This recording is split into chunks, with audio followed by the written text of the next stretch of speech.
No, there's lots of things to absorb the sound. The ears of our listeners. This episode of Getting Tabled is brought to you by Valhalla Hobby. Use code TABLE to get 5% off any order over $100, one use only. ValhallaHobby.com. Please consider becoming a Patreon for $2 a month. It supports us, supports the podcast. That's patreon.com. Brought to you by some guys on the internet. This is Getting Tabled. With your hosts Jason the Bruce, You guy! George the Yang, I hope you are all entertained by my inaptitude. Jason aka Major Socks. We've been doing this and talking about various stuff. One of the stuff. Now sit back, relax, and get tabled.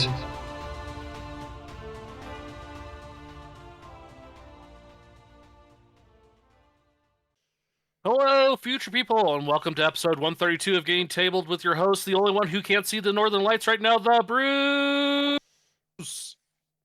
No, it would be a little hard for... Well, I could look up the Northern Lights online. I can see them. You were wrong. And we also have the robbed man. The empty house-a-rooney. Yes. It's Major Socks. Yeah. I've been robbed. Literally. hasn't really. No. I haven't been robbed at all. All my stuff got packed up about 5 days after I last recorded. Stole all of his stuff. The Air Force did steal all my stuff. No, they've packed it away. It's sitting in Alabama in a warehouse waiting for me for when I move up there later. So they only haven't stolen it as if they bring it to your new residence. If it never shows up, That's a they good have point. technically True. stolen it. True. And we have You George. should speak to the person in charge of logistics. They'll help you make sure that your stuff arrives. Okay, I'll talk to myself then. And that's different from normal? Yeah. And we have George, who has been living in Snowman's Land again. In This is true. May. In May. This is true. With a very silly dog. Yes. He's a very spoiled dog right now. I'm Dog sure. had operation 3 days ago and decided to go walking in the snow. Well, he didn't decide to. He had to. He does not know how to use a toilet, so... See, you didn't explain that bit when you were talking earlier. You just Where said else that is he he gonna decided go? to go outside. He has to go outside. Yes, but you didn't explain that that's what he was doing. You just said he went outside in the snow.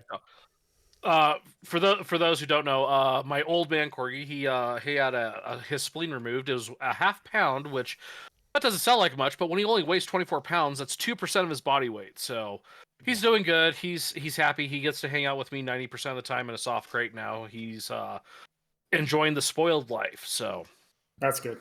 Much like George himself. Yeah. no, because I have to wait on him hand and foot right now. Although he looks ridiculous because he has to wear a onesie so he doesn't lick his incision, and he looks absolutely ridiculous. He will. So George has Yeah. become one of those dog owners. Yes. Absolutely. He's going to carry... All right, we got a lot of news. soon. Newly received or noteworthy information, especially about recent or important events. And we are So, starting with what is... Yes? I was gonna say we're starting with that game that Bruce is making fun of us for not knowing what it is. I am not Yes. the one that made fun of us. I got made fun of too, thank you very much. All right, so...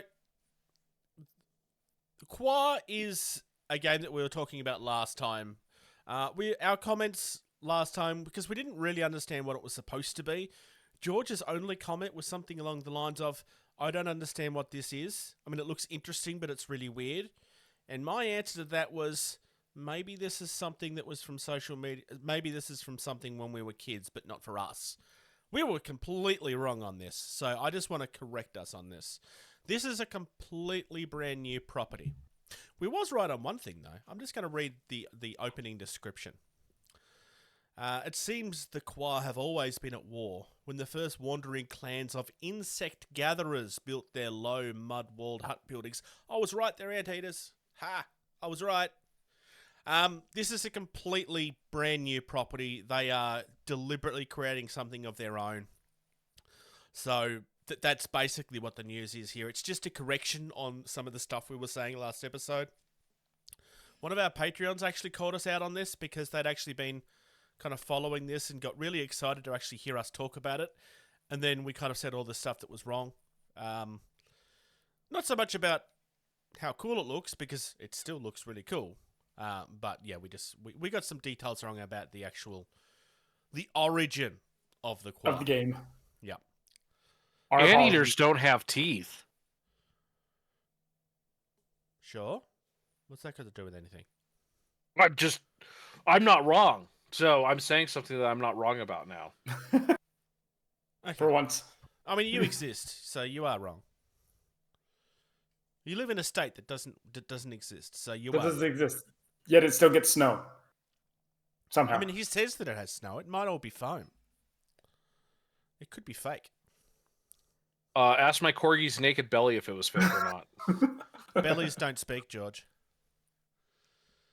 Yeah, they do. Have you been really super hungry and it goes... Actually, he's got me there. All right, I'm going to move on. Moving on. So, Wait, Cherry real quick. miniatures. Does your belly speak with an Australian accent when you're hungry, Bruce? sure, why not? Oh, I forgot to open up one of the links. With Perry Miniatures? Yep. So, Perry Miniatures are a company that's been around for donkey's years. Long time. Yeah. Great historical figurines.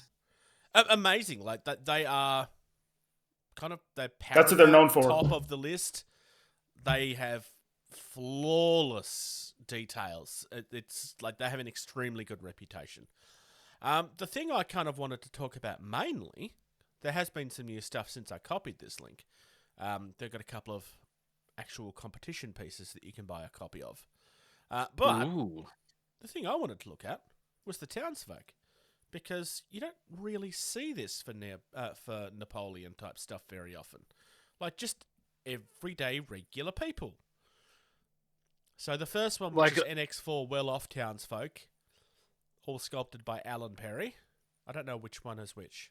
Who's the one that has no that's missing an arm? Is it Alan or the other guy? Oh, like the trying to actual remember. guys? Oh, I don't know. Okay, well, that's very helpful. Thank you. I really like. They look really cool. I like the fact that there's kids. Like, you just don't see kids in miniature form very often unless it's a creepy kid. Or a goat. True. Kid I is a- can't think of the last time I saw a kid goat miniature either. We also have NX. That's why Goldlight is to just make you look as confused as often as possible, Bruce. So. I think it's working. George confuses us at the best of times. Just by existing. In NX5, we kind of have just a whole bunch of, I'm going to say Professions. like actually professions. Yeah, professions is a better word. So we have a baker who's carrying around lots of loaves. We have a tinker that kind of just looks like they're standing there. I mean, but yeah, a couple of, we got a woodcutter. We got a lot of woodcutters in that, actually. Wood cutting was very important back then because everything was made of wood. We also have NX6, which has some brewers and some milkmaids, etc. And a very grumpy old man with his hat off that's clearly meant to be shouting at somebody. Or waving at the lady that's shouting at somebody. So there's just... I could go through... There's a whole... I was saying earlier about how you don't really see children very much. NX8 is literally all women and children.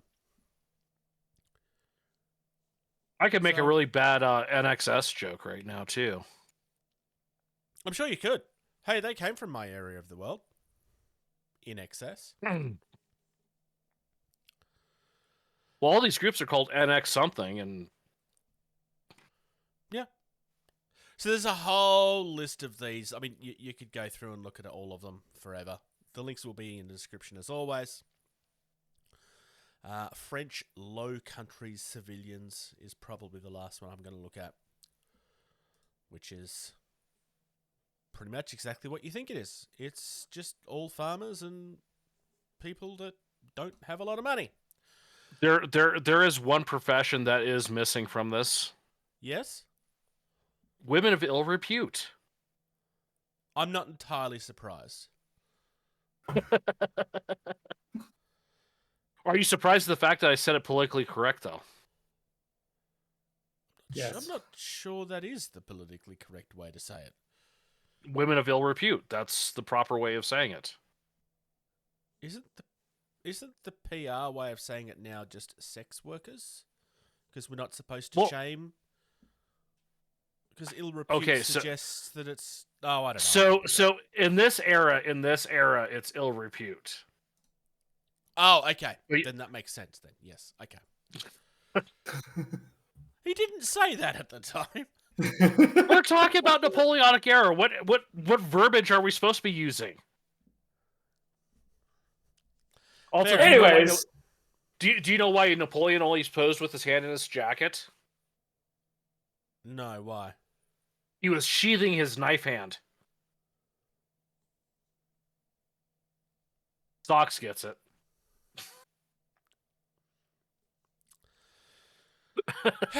This is what I have to work with, people. All right. Anyway, I what just we thought both this have was to work interesting. with. Yeah. It was an attempt at humor. So anyway, I just thought this was interesting. Like, civilians is something that you don't see in a lot of games. It's not really something you see in historics very often that I've really come across. I'm not saying nobody else does them. It's not really something I've seen a lot of. So I thought this was well worth spending some time. It's a natural progression. Like, once you get all of the units and all of the cavalry and all the crew served weapons, once you get all of that done, what do you have left? Yeah. Well, what's the one thing they fight over?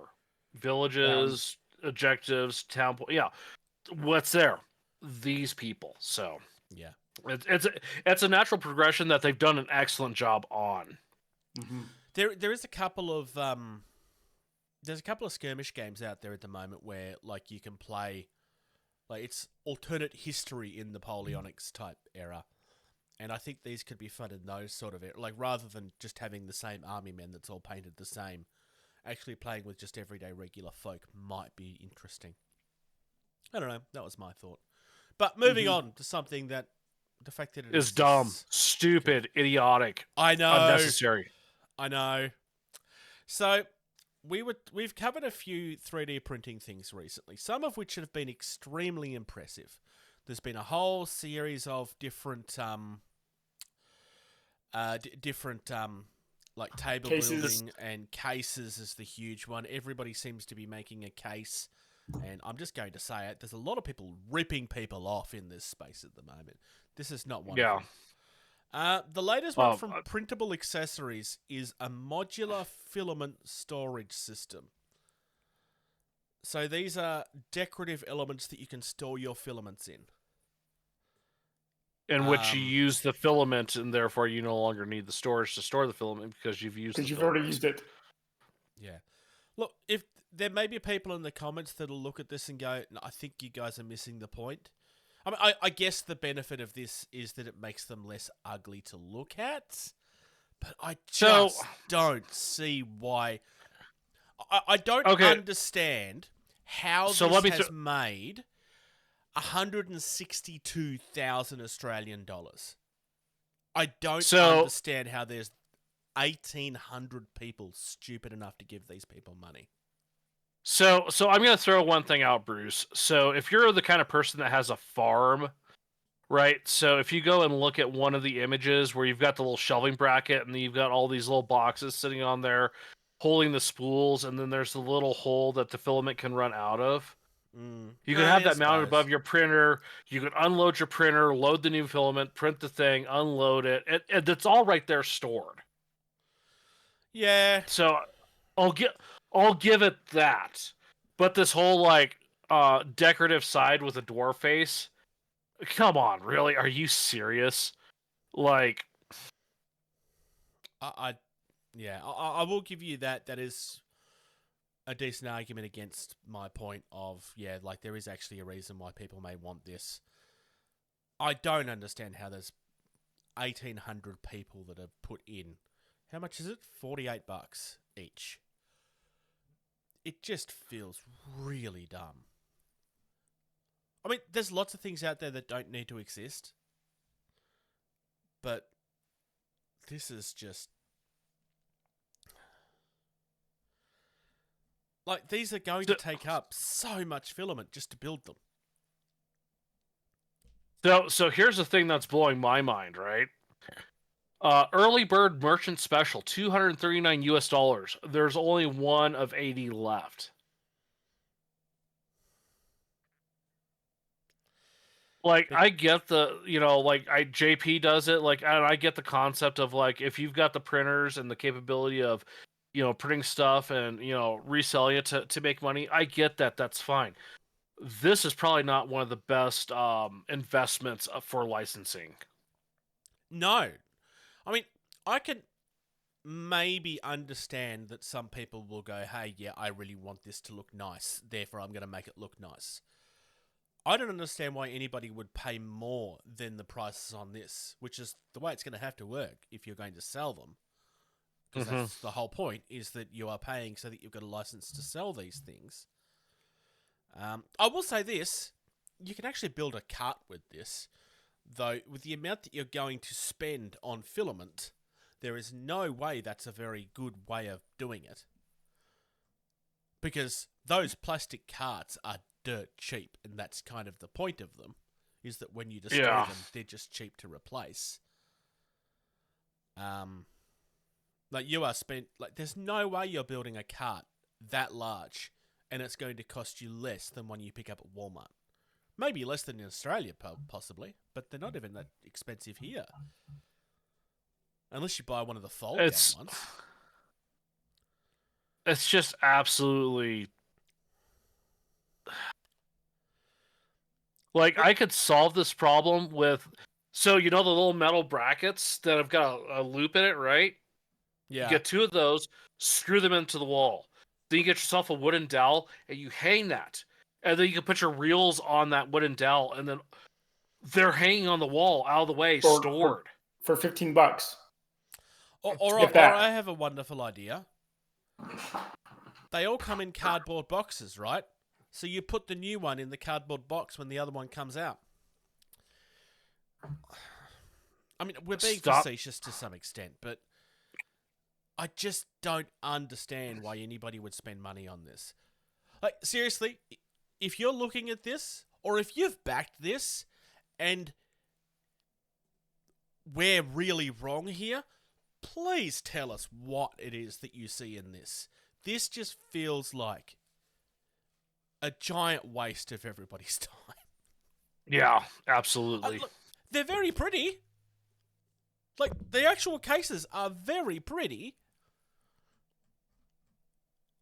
But how? How has this been a successful campaign?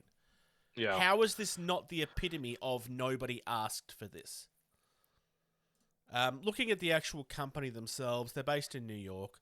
They have a previous campaign, which was a 3D printer enclosure, which I can understand why that would exist. Because some people really hate them and want to hide them away. I completely get that. I looked at that, and the amount of filament it was going to take to print one of the enclosures was absolutely ridiculous. So, you can also buy an enclosure for $40. $80. Yeah. Moving on to probably something more interesting to talk about. Yeah. Shatterpoint? Yes, it's Sox's favorite game. No. And this first one has the shortest character in Star Wars ever. Yep. You're a bit short to be a stormtrooper, aren't you? Yep.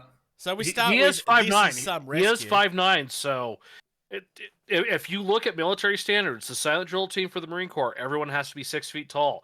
There are certain height standards. And Mark Hamill, who played a stormtrooper, is 5'9". So if you go off that logic, he's short. 3 inches. Sorry, Mark, but it's the truth. But no, this is a great set. I don't think Mark has ever argued against this point. I really like this, honestly. I think these models are fantastic. I think this is probably the greatest Shatterpoint set ever, because it is it's the one that makes the most sense, right? Well, and it's the epitome of the Star Wars universe. It's the rogue with the naive kid rescuing the Damsel in distress. the damsel in distress, and doesn't the need faithful. rescuing. Well, she initially needed rescuing to get out of the cell. Once she was out of the cell, she was took good. over. Yeah, and the faithful sidekick. Like it is the perfect team. Like every team up is like a version of this. Ever since this, yeah. Oh yeah, absolutely. So No, and it's great too that she's standing over the little grate that she already shot too. It's kind of fun that they've kind of used that as the terrain piece for Leia. Oh yeah. There's a little droid in this somewhere too from that scene. Right by Chewie's foot. Oh yeah, there. If it you is. look back, Yep. back Yeah, by the Chewie's little- foot. The little mouse lunchbox droid. one that thinks Tyra Banks is hot from Blue Harvest. That's a deep cut right there. We also have the Bad Batch because, well, it's all the rage right now. I haven't seen it, just for the record. I don't think that's going to change. I've watched some of it, Bruce, and I would say go ahead and watch it. It's not bad. It's good. I've let my Disney Plus expire. I don't have Disney Plus anymore. I wonder if they'd just question if it logged in Wyoming and Australia at the same time. But it's a great continuation of the Clone Wars story with the quote-unquote misfit troopers that they're so much better because they are individual, unique characters. So, this looks really great too. Cool concept. I also I love what's her face. I can't think of what the character's name is. Ahsoka. I think that's a really cool Ahsoka as well. So that's the one thing I don't like about it is the unnecessary child. Just give me the Bad Batch. Fair enough. I suspect that the reason that she's there is because they don't have a child Asuka yet, right? Ahsoka existed in adult form, but nothing else, right? I'm looking at Socks because I'm assuming I know. that's the answer to this. I think so. Yeah.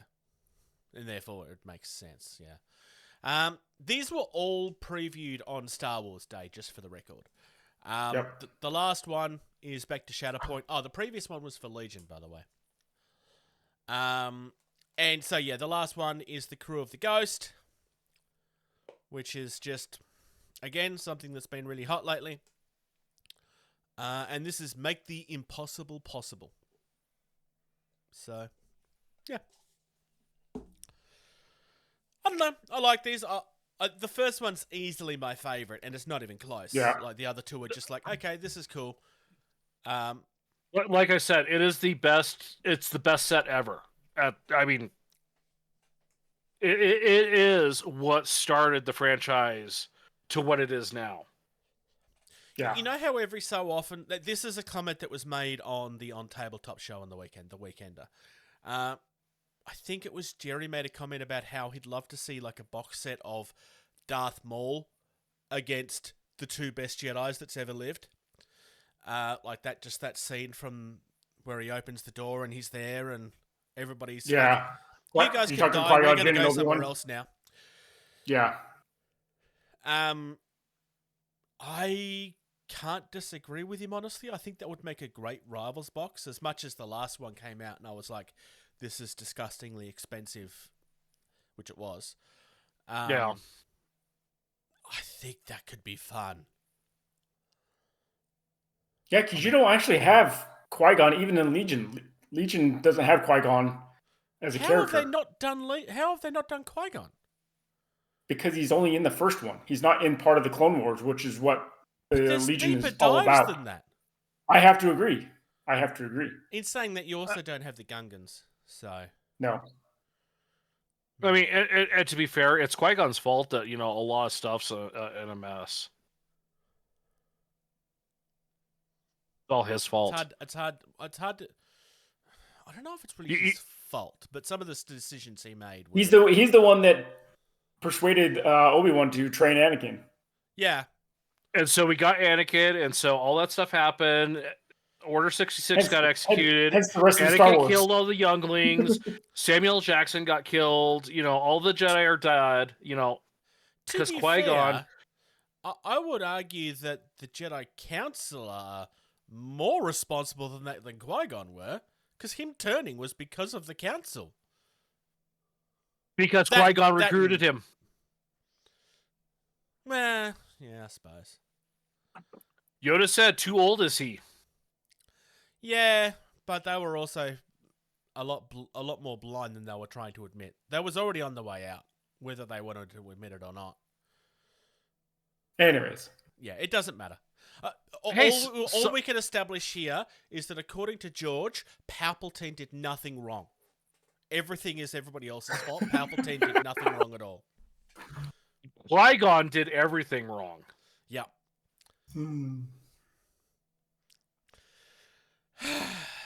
All right, moving on. Fox, do you want to spend $1,000 on the all-in Hannibal launch collection for Hail Caesar? I would love to. It's a lot of money, but it'd be awesome. But it's all in. I know it is. It is all in. It So is yes, a we're talking lot about. It is It's a lot of figures. stuff. There's a lot of stuff. So you pretty much get 2 full-on armies. With a third of. Actually, no, you get 3 armies in a sense. 3 sets worth of armies.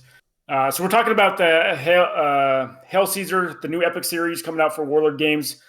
Pre-orders are going on sale right now. I've always been intrigued with the Roman time period. Having spent 3 years in England, I was able to go around and see some of the old Roman forts that are around in England, and actually saw remnants of Hadrian's Wall, which is the furthest northern point of the Roman Empire in Britain.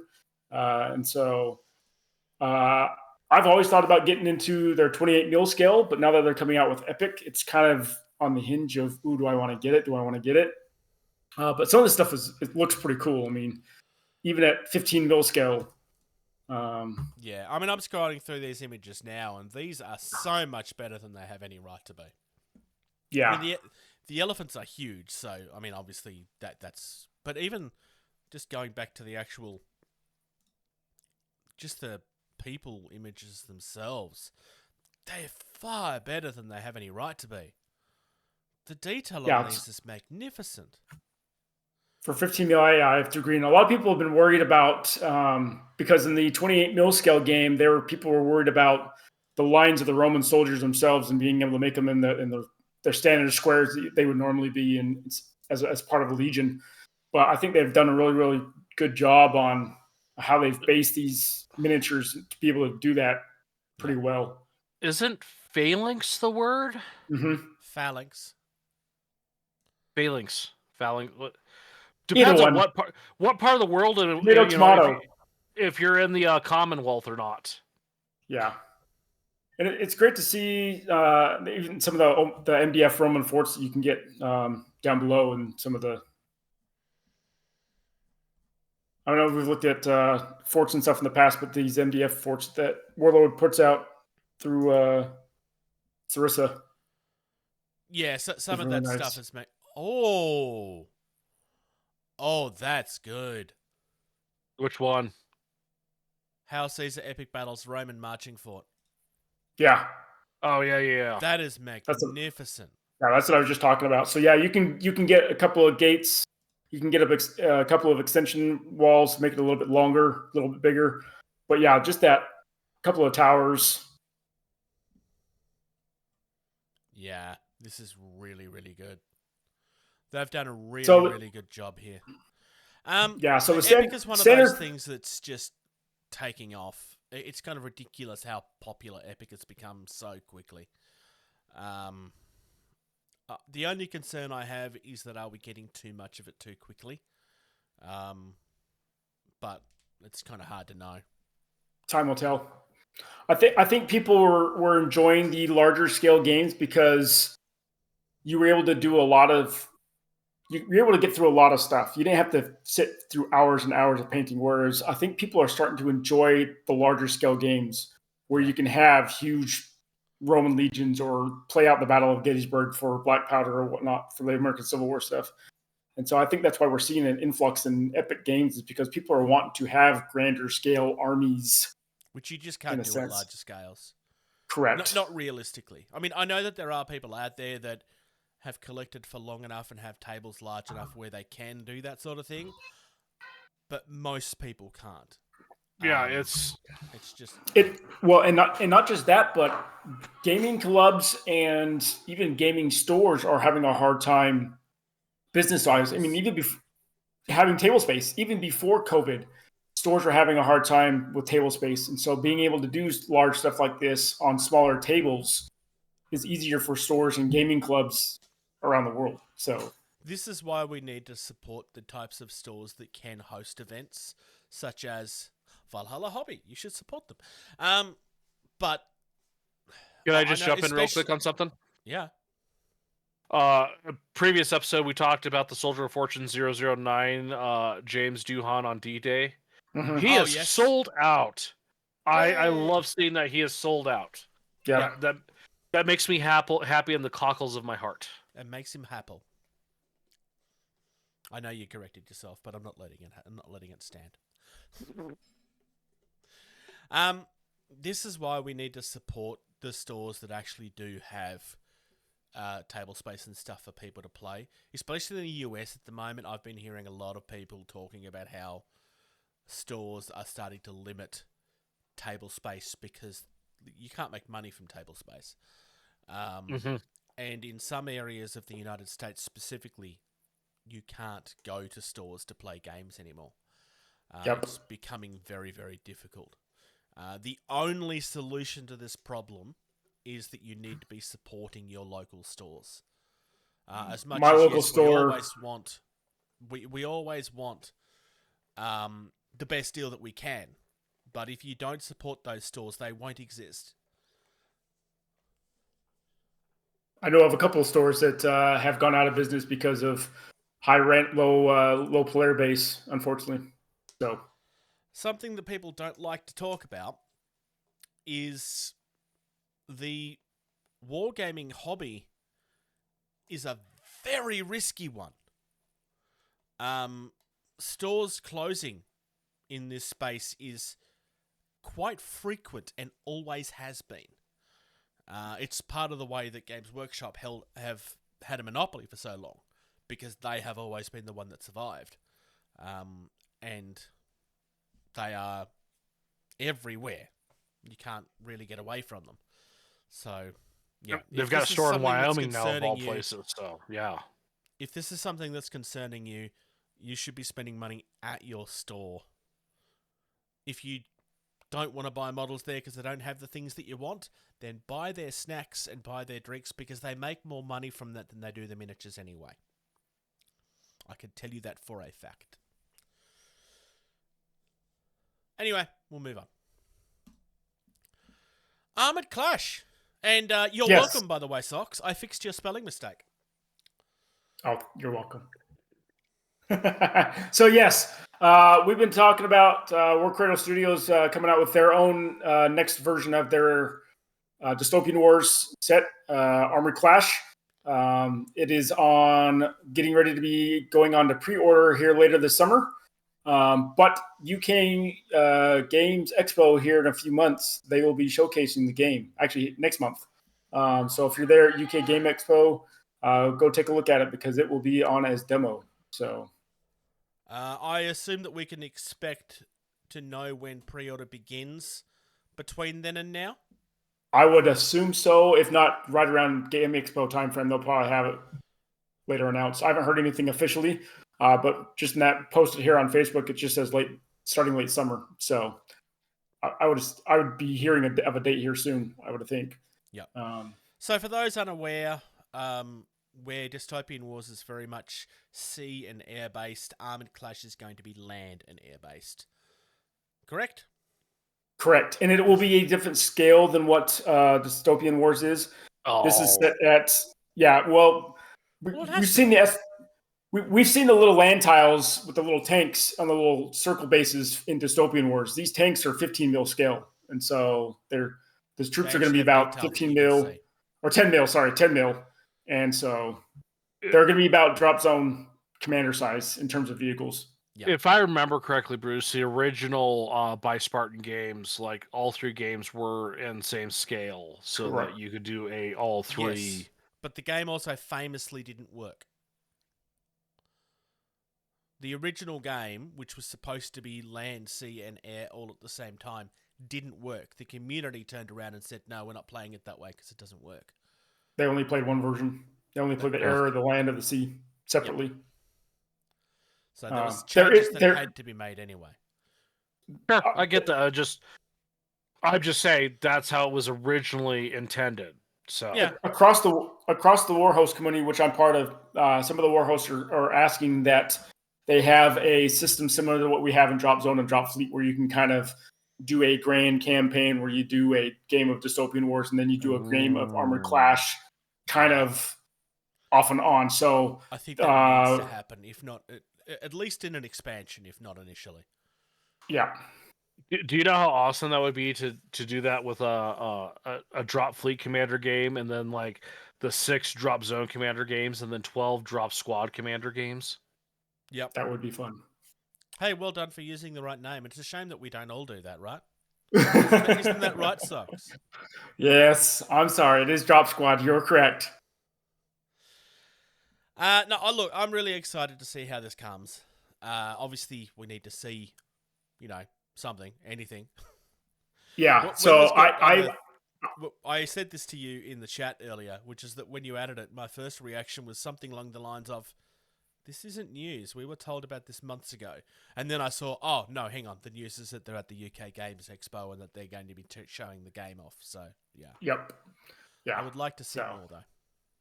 I'm sure we will be seeing pictures. So here in a few weeks that we can show off once the expo is underway. So, but I have seen renderings of some of the miniatures that's going to be coming out for the starter set. I know which factions are going to be part of the starter set.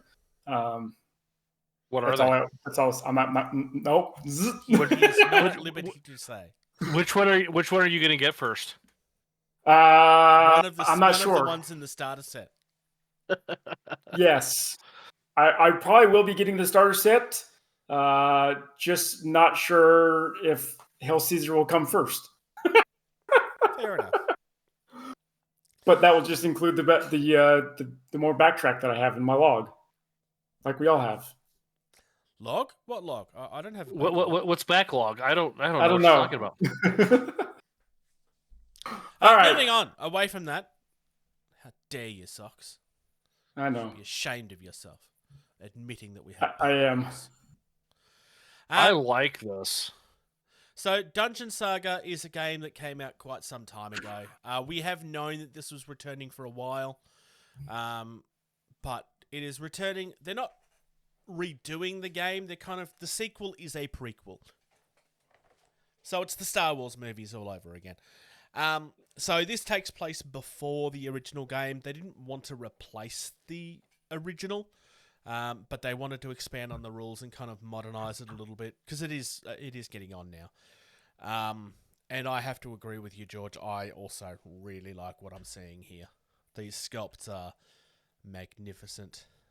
There is a couple of videos where you can see the quality of them. They're not quite cheap board game minis, but it's not like hard plastic either. It's kind of somewhere in that middle. It still bends a little bit, but not that much that it's going to be ridiculous. This is giving me the vibes of Massive Darkness meets the Dungeons and Dragons cartoon series. Yeah, I could see that. Yeah.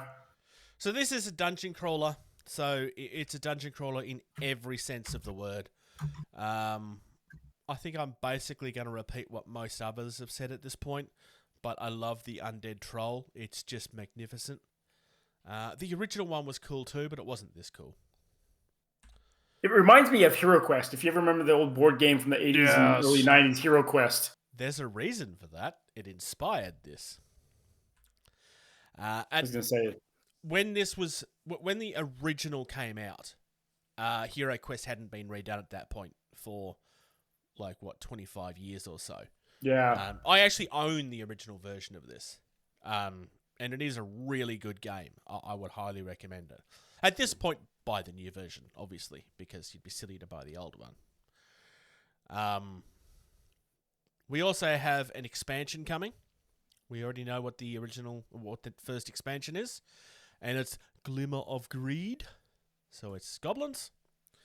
And again, it's just gorgeous. The only negative thing I have to say is that I wish this came in the fake-looking books like the originals did, but they had a lot of problems with those, from what I remember, as in trying to source them. So I can understand why they've gone for a more traditional format. But the fake books in the originals looked so cool. Yeah. I love the entire look about this, and just looking at it too, just the layout, right? Like you could tell a lot about a board game by the layout. You've got your map tiles, you've got dashboards, 2 decks of cards. Like there's not a lot to this for what dungeon crawler games can be. Yeah, and I think dungeon crawlers have kind of gone in 2 directions at this point. You either have your traditional ones like this is, or you have ones that are super and almost stupidly elaborate.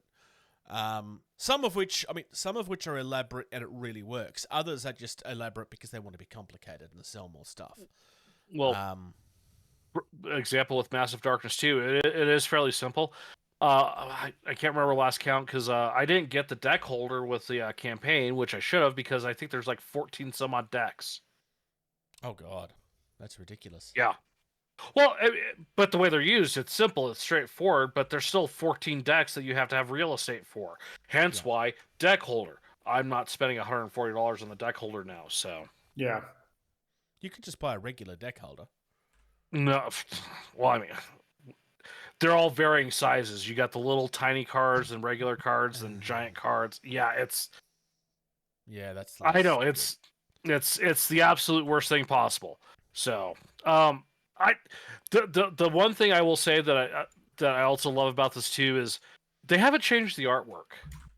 The artwork as is very 1980s as you are, Bruce. Yeah. 1982. I really it's as 80s as Socks is too. Yep. We're all 80s. No, we're not. When were you born? 78. Oh, that's right. You're an old bastard. I really like this. The artwork is phenomenal. Like I said, that the rule set is very solid. And here's the thing that we're not talking about. It's also really affordable. It's only a £60 game. The entire set is 175 US for what they've got available right now. The all in, yeah. The mega bundle, yeah, 175 US, which with what games are costing these days, as far as like the add-ons and stuff like that, like you got the core, the chapter 2 Glimmer of Greed, and then it looks like Terrain expansion. Yeah, that's not terrible. No, the terrain crates are really good too. I don't know about this one specifically because I don't have this one, although it looks like a reprint of the original. No, it's not a reprint. It is different. I think the doors might be the same though. But this looks really, really good. Lots of gold. Yeah. Decent value. There's also a dice game, which I find somewhat confusing, but because surely that's not the same. It's a different thing. So what? Yeah. Yeah, it's just a more simplified version. But anyway, that's it. I want to talk about a new thing. Rad Trax. I was gonna say a lot of this screams Entropy City terrain. Yeah, the scale would be, although I could make it bigger or smaller. So this is designed for Hot Wheels / Matchbox cars. Notice it doesn't say that it's designed for Gaslands. But let's be clear here. This is designed for Gaslands. Yeah. But you can load them up to 28mm as well. So no, I could use it for Entropy City. I really don't need any more new stuff for Entropy City at this point, though. I have so many Kickstarters that I've backed and not used as it is. So yeah, this is quite literally like it's a racetrack in. How much is this? £50 for the full thing. But this is actual pieces. It's not STL files. Yeah. Which is your point of difference here. They are selling miniatures. Yeah. I don't believe they are selling. Just double checking this. I don't believe they have a digital option. I think it's all physical. No, Oh, it's interesting. It's physical. It's physical pieces. Yep. I just double checking in case I was wrong. So that's actually pretty good value, really. Yeah, So that's you've not. got Way of the Road, which is one full set, or you can get a Grand Prix for 90, which is 2 sets, which would obviously help you make the tracks more elaborate and stuff.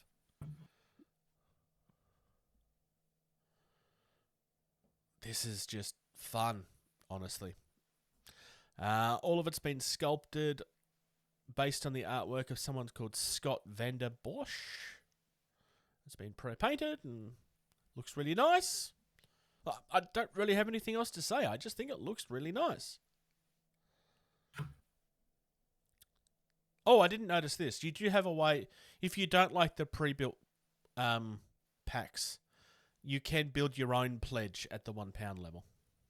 And then obviously interesting. It means that you'll be because there is certain things where like you can buy barrels for like £8, Sure. and the medium, the roadblock things are like £10 for a set, and so on and so forth. So you can kind of quite literally Mix and build match your what own you want. thing. Yep. I think the ramp might be my favorite feature. The ramp is pretty cool. I think the numbered pylons Yeah. are really fantastic for what they are and as simple as they are. I think they're fairly fantastic. Yeah. I can't disagree with you. The artwork for the billboards is fun. And Well, let's be honest. silly. That's probably the real winner is that the billboard artwork. I mean, come on. Oh, yeah. If you continue I- scrolling down, you can see some of their old stuff that they've done. Like they did a mud brick starter set at one point. This is giant, like colossal arena type thing. Yeah. I think I think the only way better that the billboard artwork could be better if it was like cabbage or not Cabbage Patch Kids, Garbage Pail Kids. Yeah, I think that's fair. So yeah, I came across this yesterday. I don't remember where, but it's just glorious. So yeah, that's it. We have news on drop bears. So we spoke some time ago now about how drop bears that they'd had problems during production, which unfortunately happens. But the big difference between when we found out about this with drop bears versus someone like, "Hey, who's your favorite company, George?" He says very sarcastically. Oh, sarcastically. Rhymes with oh wait, no, it doesn't rhyme with that.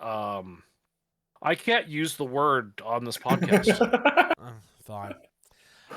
Yeah, so the difference between these guys and Mythic is that Matthew is pretty much very open about this right from the start.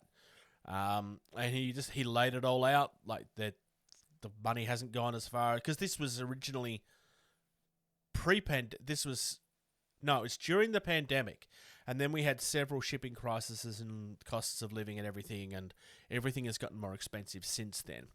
And some of that stuff could be absorbed by what he'd built in, but then he ended up falling short. And he was in a situation where he was just bluntly honest and said, "I can't finish the production."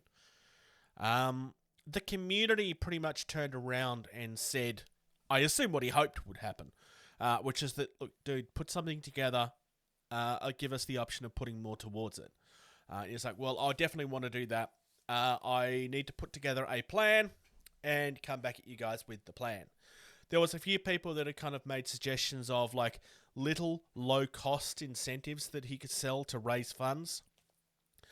There was also people that had suggested of, hey, let me buy a copy of your previous game to help support it, though that doesn't really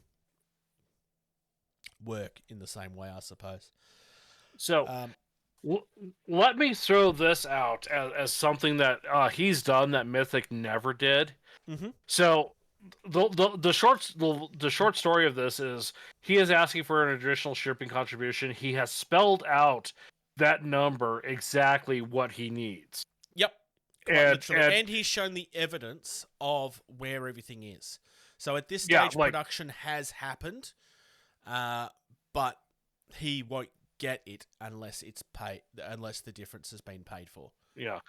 The other thing he showed too is, like copies of the game are wrapped in bubble wrap with protective plastic corners on the corners of the box, ready to go in a shipping box, have an address label slapped on them, and show up at your door. That is something that Mythic has never done. No, that's not correct. Mythic did show one picture of a bunch of stuff in a shipping container. That was it. And individual pieces.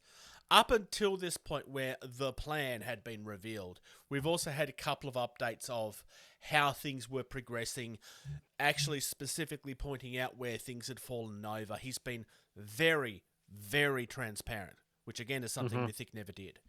So the plan was, so basically that he had financial issues with finishing the funding. He had fallen short by about 50 grand Australian, which is $32 roughly. And so he came up with solutions. It basically worked out to $30 each on average, I think, from memory. It was, I calculated out it was like $18 a person. Oh, 18. Sorry. But if and that was going off the number of backers listed. Now I'm one of those backers. I only backed a buck, so I'm not actually getting anything. So if you figure that number of backers, I figured call it $25 a person. Yeah. So he came up with support tiers. These are little incentives that you will get for putting towards the campaign. So I'm just going to use the US dollars because otherwise it'll confuse people. So for $3 US, you get a bunch of thank you artwork from the game. For $6.50 US, you get some backgrounds plus the previously mentioned. For $12 US, you get some Ratcatcher artwork plus everything previously mentioned. For $22 US, you actually get a role-playing game supplement plus everything else previously mentioned. And then at $36, you get everything previously mentioned plus an STL of one of the drop bears, one of the really, really nice ones. So I think it's Binky. It is Binky, yes. Binky? Blinky. Starts with a B. I'm pretty sure it's Blinky because it's meant to be Blinky Bill. Oh, you would know that, you weird upside down man. I do know that. Yeah. Yeah, It is Blinky. Blinky. It says it down below. Blinky. Yeah. So yeah, there you go. There is actually an incentive there.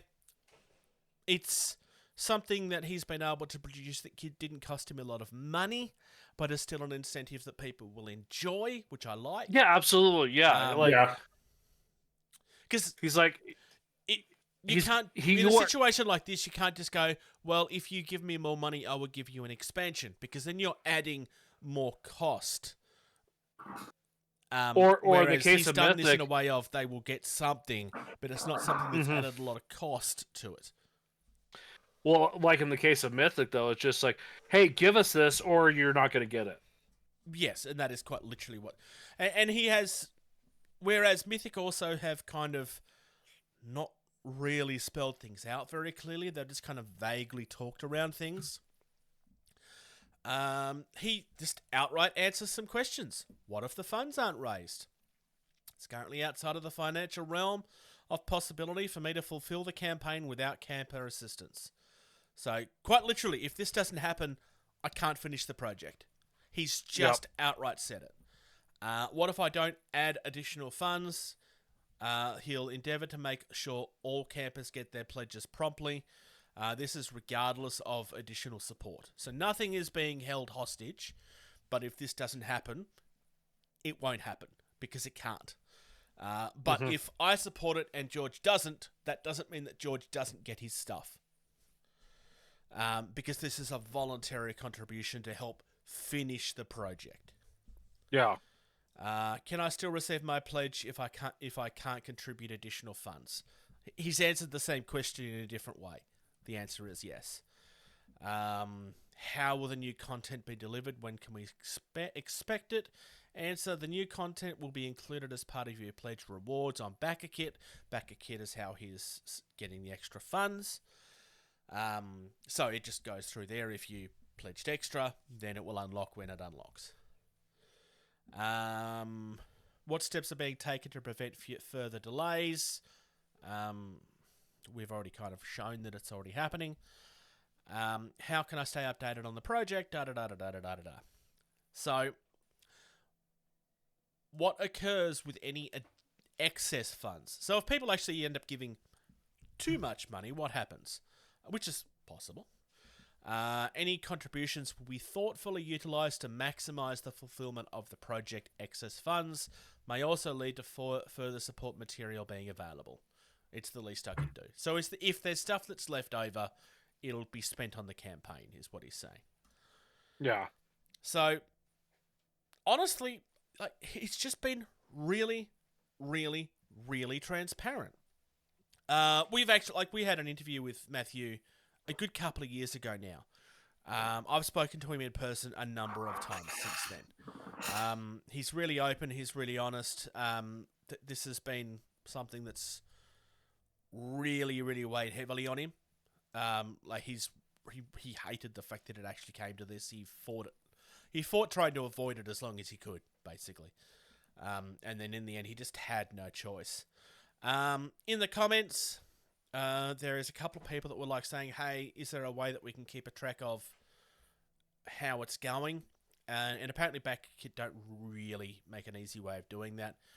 The last time he updated, though, as of 2 days ago, they were currently at $16,500. So they were halfway, just over halfway, and that was a couple of days ago. That was within 24 hours of this going live. So things are going well at this stage. Hopefully it continues to go well, I guess. Look, that's the difference. The risk with Kickstarter is that sometimes these things happen. When we did our interview, one of the things that Matthew was really proud of was how much research he did before going live to make sure that things like this don't happen. Sometimes they can happen, and that's an unfortunate fact. But he's made it very obvious. He's done a lot of work to try to make sure that the worst did not happen. Yeah. So credit where it's due. This is the sort of thing that a large company like Mythic should have been doing a long time ago. And just kind of puts into context how bad some other situations really are. This isn't to say that this campaign is out of the gutter yet. It could still go that way. But it's nice to see that there are people out there that are actually trying to put the effort in. So, thank you, Matthew. Moving on to a small company that nobody's ever heard of, that don't sell very many things, called Games Workshop. So, following on, look, there's been some disappointing stories coming out of GW. There's a whole heap of stuff that is not going to be allowed to be used anymore. So we've known this already, but we are actually starting to see some of the models that are replacing the old stuff, and this is it. They are counting out all of the old stuff. I think we all are pretty much in agreement that these new prosecutors look really nice. No. You don't like the look of them? Nope. I prefer the old ones better. I like the wings on them better versus these. These are absolutely terrible. I have a question. Is it because of how fragile these are going to be? No, it's purely the aesthetic of the wing. Hang on one second. My light turned off. Rude. I actually do really like the look of these. What I was going to lead to is that the issue that I have with these is that they are going to be impossible to transport. They are just... The thing I don't like about these is just... It looks really fragile. That's what I don't like about it. But if you look at these really versus the others, the old wings are so much better, I think, where it's just the light rays coming off instead of like an actual wing. Yeah, I could see that. That's the only thing of that we had seen so far. We have a little bit of a preview of some rules, but there's no real context for that at this stage. I can't say, like, the back of it has what almost looks like a jetpack. I mean, that's not what it's supposed to be, but it's kind of what it looks like. I don't like that, but the front-on view I really like. So that back looks virtually like the old one looks, with the little okay. kind of book look. It's the same thing. It's just the wings are different. Like, and like I said, I think the old wings look so much better as far as like looks what more a Stormcaster mechanical. turtle is supposed to be versus this. Fair enough. So, coming up next, they have told us essentially Spearhead, which is the equivalent of Combat Patrol, but for Age of Sigmar. I don't think this is surprising to anybody. We knew that this was going to be a thing. It's just not something that they had actually said out loud yet. Very clearly, what has worked for 40k is going to go across into Age of Sigmar. The only thing I would probably say is that they probably should have done something like this for Old World, but that wouldn't work with the way that they're releasing their boxes either. So, because they have no intention of actually releasing a more affordable way to get into that game. But yeah, it probably sounds I'm being down on this. I actually really like that they're doing this. There's just nothing exciting to really talk about because it's just essentially something we already knew. There's nothing really groundbreaking here. This is that makes sense. Hey, remember the thing we did for 40k that people seemed to really like? It was more affordable and got a lot of people in the game. Hey, we're doing the same thing for Sigmar. It's the same thing. Just yeah. I think the thing that people forget about Games Workshop quite frequently, and maybe forget is the wrong word, maybe it's ignore, is that realistically, as far as customer base is concerned, Games Workshop's only focus is on new customers and getting new people into the hobby. Once you're into the hobby, they don't focus on you anymore. The only people they focus on are the new customers. Because from their perspective, existing customers take care of themselves. They will either they'll either like what we do or we don't. I'm not necessarily saying I approve or have a problem with that. I'm just stating that this is a fact. That is it. It's the only thing they care about is the new customer. Once you're an existing person in the hobby, they don't care. It's not that they're not attacking you, but you're not what their focus is. Because you will make the decision to buy their stuff or you won't, and they can't control that at that stage. It's getting new people in that they care about, because that's where they make all of their money. Interesting fact I'll come back to later. I don't know if we've spoken about it before or not. But here's a product that I don't understand how it's taken this long to happen. Because this just, as far as third-party accessories is concerned, this is the thing that makes the most sense. They are teaming up with Bergschneider to make LARP weapons. These are old world LARP weapons, but this is the most sense for a third party thing I've seen in a long time. I'm not saying we're interested in it. I'm just saying as a product is concerned, it makes the most sense. Fantasy swords. Yeah. It's fantasy swords. And there's a whole fantasy thing in the whole LARP community, so why have these not existed before? Probably because the market's already oversaturated in the first place. And True. Also, when it was becoming popular, Old World wasn't entirely a thing anymore, and maybe Old World weapons don't work as much.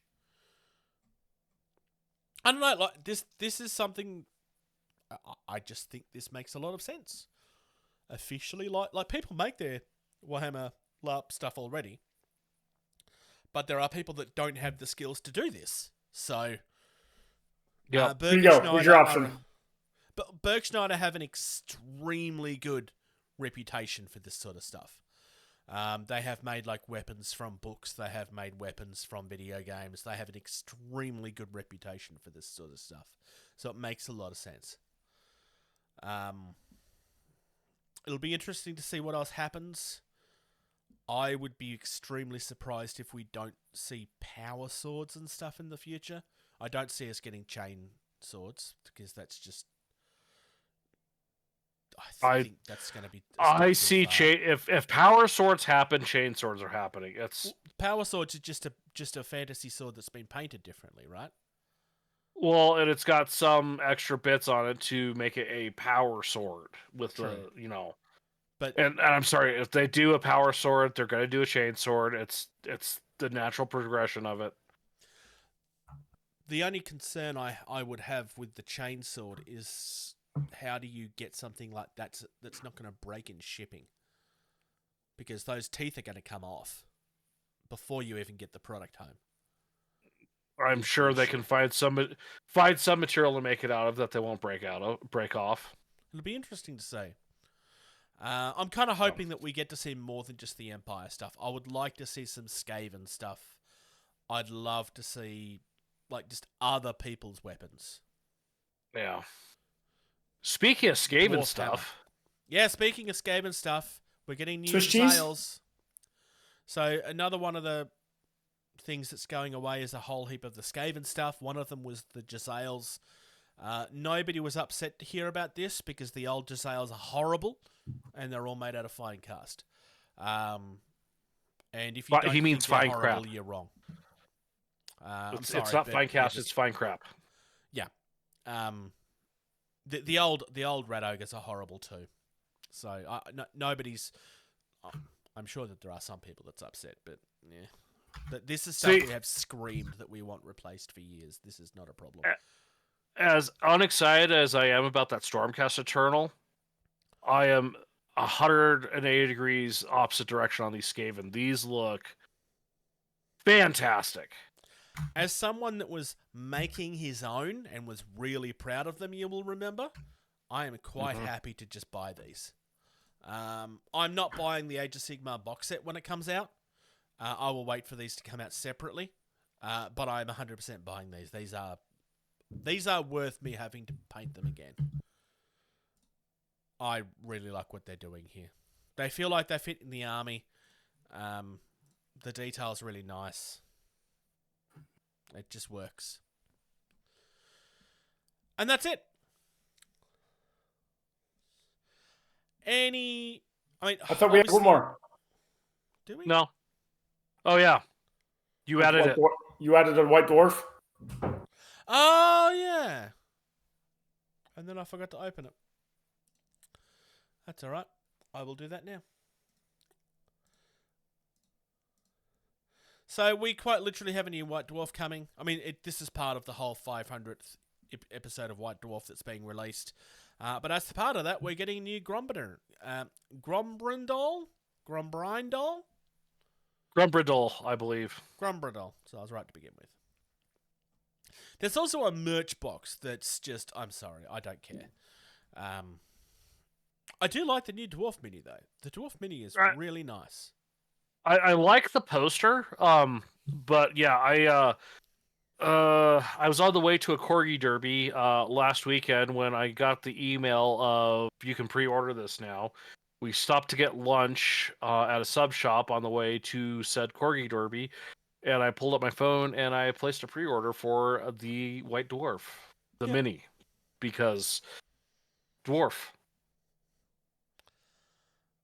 Everything else in this preview, like this is all stuff that went on pre-order already, so there's not really a lot in there that I find exciting. But I like the cover of the White Dwarf. I think it's really nice. I do think it's really nice to get a poster version of that. I hate the fact that you can only get it in that $500 merch box, though. Sorry, the issue 500 merch box. No, you're probably right. It's probably going to be $500. I don't know. I didn't even look. $310. Yeah. Good God. We talked about this a while ago. That metal poster company Displate. I hope they do that White Dwarf. Oh, yeah. As a I metal will. poster, that would I be will. awesome. I will buy that. Like, take my money. I will buy that, and I will put it like right here on the wall, and I will beat the cat every time she tries to get near it and touch it.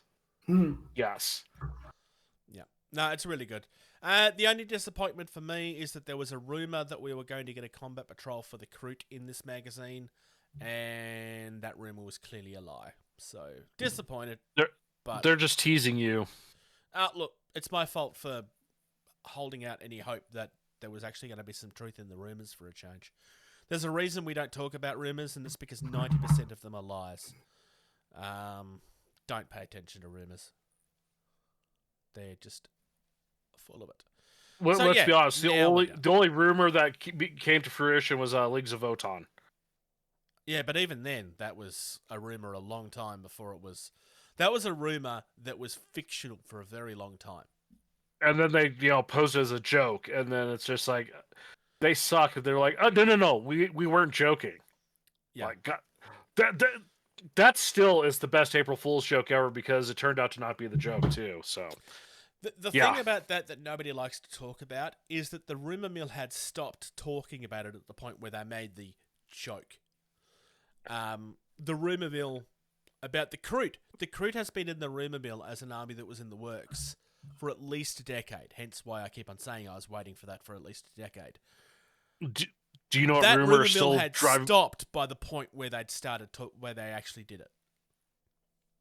Do you know what rumor is still just driving me nuts? And the rumor mill has pretty much stopped, but it's going to happen, and they have not talked anything about it. The wolf. Oh yeah, no, we all know that's happening.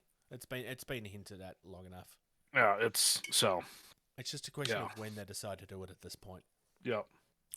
The part of the rumor mill that is not true is Sanguinius. That is just not happening. Sanguinius is not returning. Like, it makes no sense. It's not something that they will do. There's no point of ever doing it.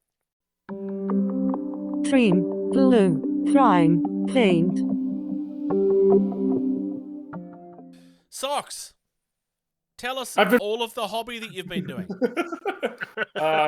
It's called painting the house. That's been my hobby. It's not painting miniatures, it's painting the house. That's been my hobby. Why are you using such boring colors? You could at least use some teals and some oranges and stuff. Isn't that a bigature, actually? True. Well, we're using the grays because we're trying to sell the house. If I had teals and oranges and reds, I don't think I'd sell it very well. It doesn't look to me like you've been using your color wheel at all. I haven't been using the app either. Yeah, where's your contrast for the window frames? There is none. No, but I do have. So my shippers were not able to take my paints because it's paint. It's paint, and so I do have some of my stuff, and so hopefully now that all of our house projects are done, I've got a folding out table. So I've got about a 2-foot section down at the far end here that I can hopefully pull out some of my dystopian wars, and over the next month and a half that I have, I'll paint some stuff. So good. That is my plan. So, what about yourself, George? What have you been up to? Well, I got my pledge for Primal the Awakening in. Okay. And you guys saw the picture of that box. That is a freaking huge box. That was a big box. For those of you who've seen the big white box for Super Fantasy Brawl, it's bigger than that box. Yeah, so, and that is a big box. Yeah, so in making space for some of that, I threw away the Sylvaneth box and sprues, the Custodes box and sprues, and then I went to go throw away the Speed Freaks box and sprues to realize, oh, I haven't put together 4 of the bikes. So I put together 4 bikes this week. Oh, nice. And then last weekend, I showed you guys some photos of that, of some Demigorgon dogs that I painted one and Sam painted one. And I continue to work with Sam on his dry brushing on Nice. the characters for his Stranger Things games, and he's nailing it. So Nice. That's Which is good. good to see. And then I filmed an unboxing of the core of Primal the Awakening about 2 hours before recording time tonight. So I've got to get that uploaded, edited up, and I'll get that in the process of going up to the YouTube thing. Nice.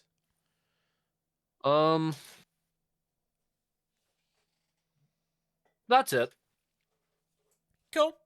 I have continued to do work on my crit.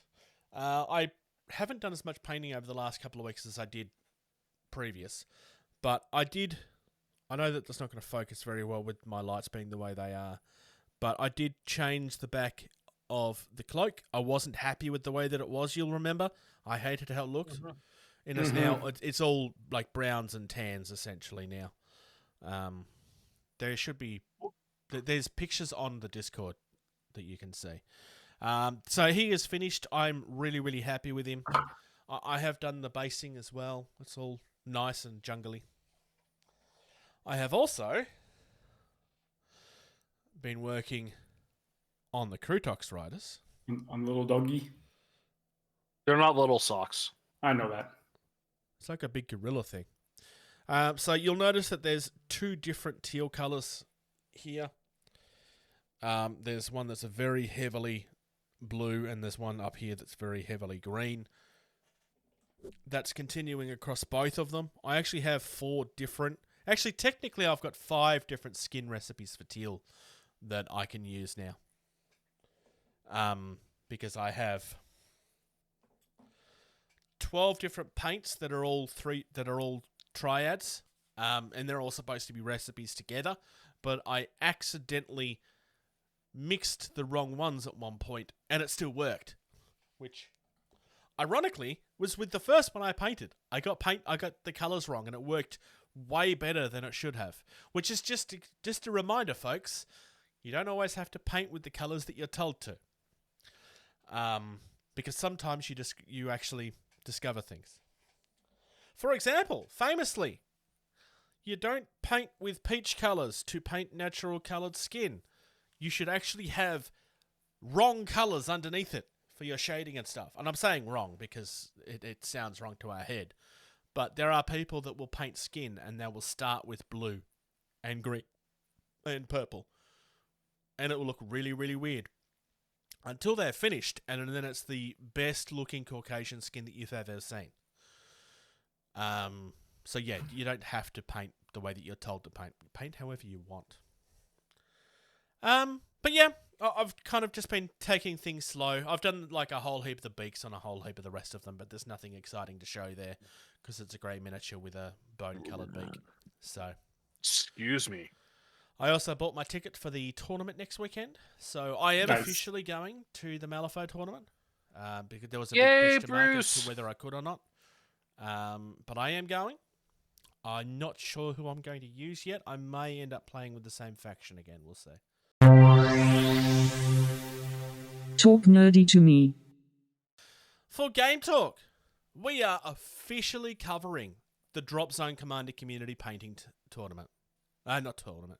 Painting competition. Competition. Yep. So, we got a whole heap of... we've got a whole heap of things here to look at. So, this first entry that we are looking at is by Amonabath. And it is Scourge, therefore it is awesome. I like what he's done with the paint colors are like it's very much traditional what you see in the boxes and stuff. Mm-hmm. But what I really like about the photo is the fact that he's used his terrain to really sell it, which just it seems like a really silly thing to really like about something. It should be obvious, but it's not something people always do with painting competitions. They just put them in. They don't make an actual decoration of it. Diorama. Yeah, that too. I was gonna say, that was part of the thing. Like when I helped with a first place army, for Adepticon was I focused on the terrain board of making sure that was, something ready to go for the minis to be displayed on. So doing this is 100% like awesome, perfect. I think the only thing he could have done better is one, dust his surface a little bit to get the little chunkies out of the way. Chunks, yeah. And unless then, that's deliberate. well, it looks like it's supposed to be water, which Yeah. if this is supposed to be the display board and all that, like I would have loved to see a little better on the water effect. But the minis themselves look absolutely fantastic, I think, even if they are Scourge. As far as because obviously the river or the lake or whatever this is supposed to be in game, the pond, all that you would need to do to make that a little better, it's not the highlight, but all you'd need to do is to give it a gloss varnish. But we're not meant to be looking at that. We're supposed to be paying attention to the minis themselves, which look glorious. Yep. Yeah, really nice clean lines. I like the kind of the neon green glow on the barrels. Yep. The other thing too about doing a display board like that too is it takes a good painted mini and makes it look better because there's other things to catch your eye than every little mistake that's actually on your mini too. Yeah. But because of the way that he's photographed it, they are still the center and the highlight. Yep. It's still what draws your eye. It just adds to the picture. Up next, we have Chris Finke.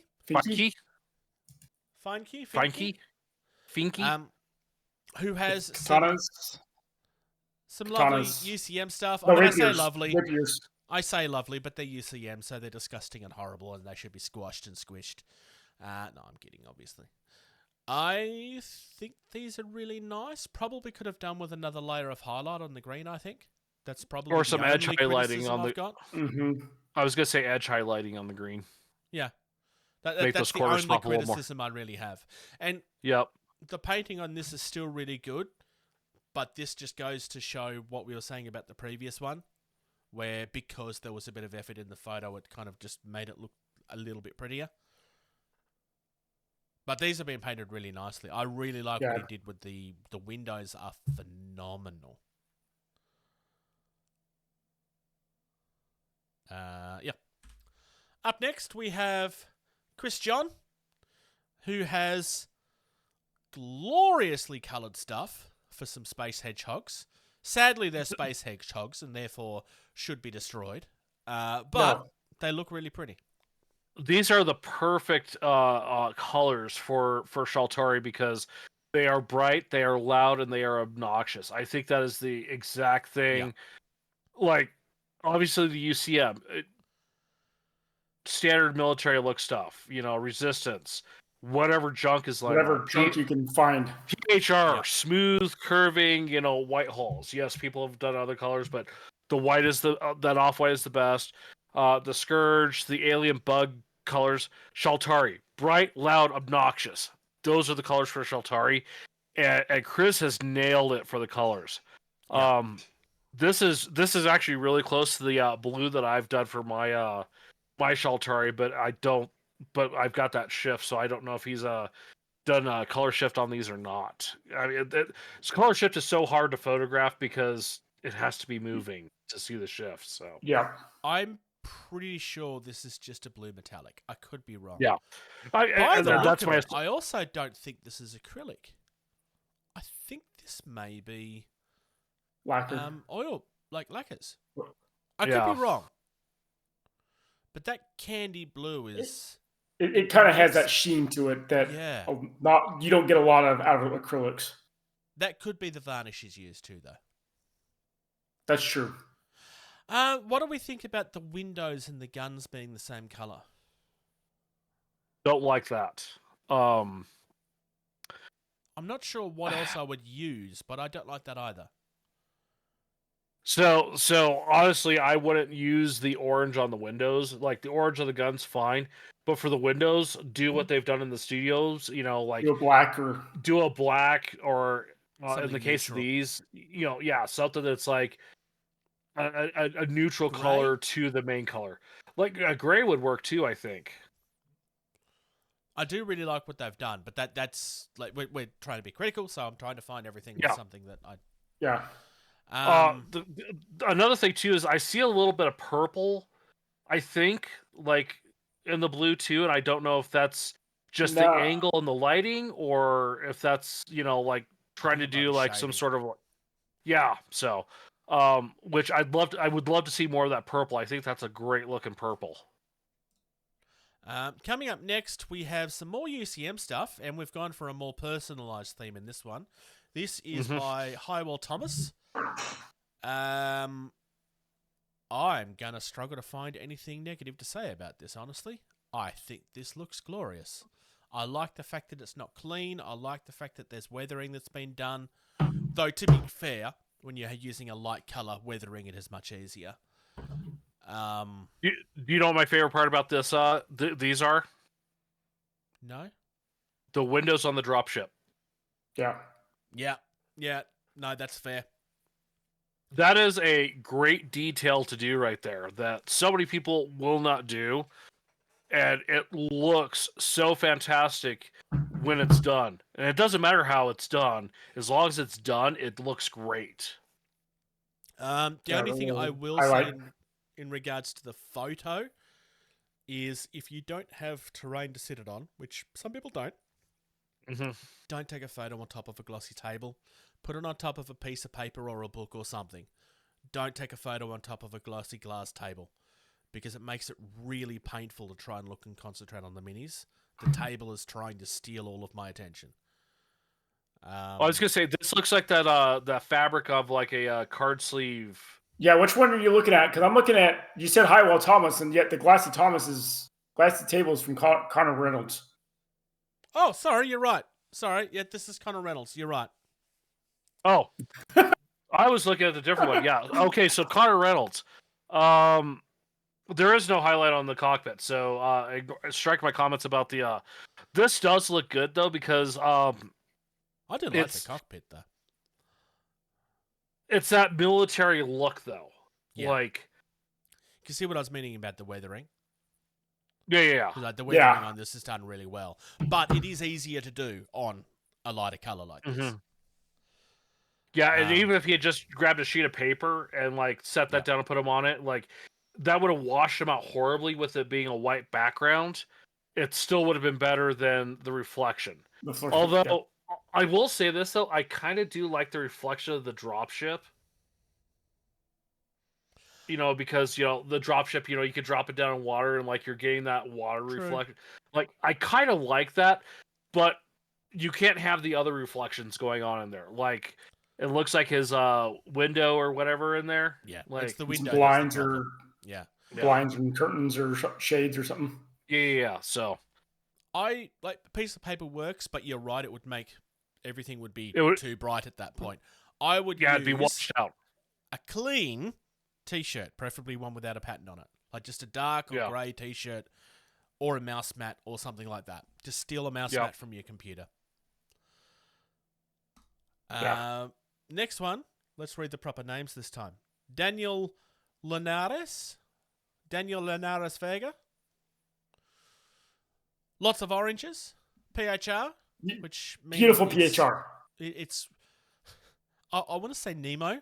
I don't know if this is Finding Nemo on purpose, but this screams. It kind of reminds you to of me.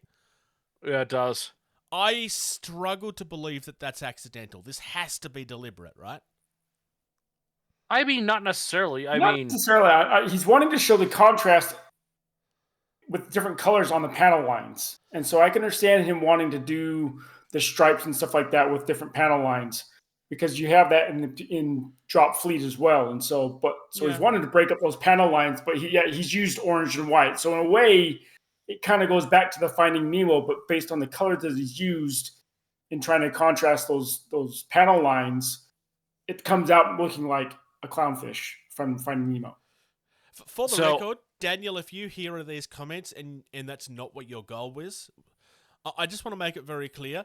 This is intended as a compliment, and one of the reasons that I really like it because it draws that memory.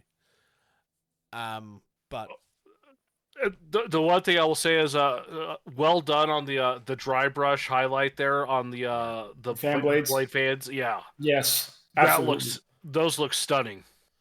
For the record, even though I did the run sheet, I have deliberately not looked at these until we're doing it live. So everything that you get impression-wise from me, I don't know about the other two, but from me, this is... I haven't seen these either until now. Yeah. I I've started to done that look on at them. I started to look at them earlier when Michelle posted them in our chat, and then I was just like, "Oh, we're going to talk about these in Game Talk. I'll do it then." Yep. So I've only seen a couple. All right, now we get to look at the one that George... Oh, no, we don't. Dave No, Wood this is Dave up Wood. next. So we finally have somebody doing some... Infantry. Just infantry people. Looks like some UCM. Yeah, I want to say Infantry. UCM. So it looks like he's... I like There's kinda some hard additional to- basing. Yeah, the basing makes it really hard to actually see the minis in the picture. Well, it's out of focus a little bit too, unfortunately. The miniatures It is. are a little bit out of focus, and so they're not crisp and clean because I think he's having the same kind of effect that we had from the other UCM one where we had the reflection off he's using a record player on this one, a vinyl record. True, So, but you know what it's actually focusing on? Bottom The right-hand front- side, it's focusing on the point of terrain in the corner.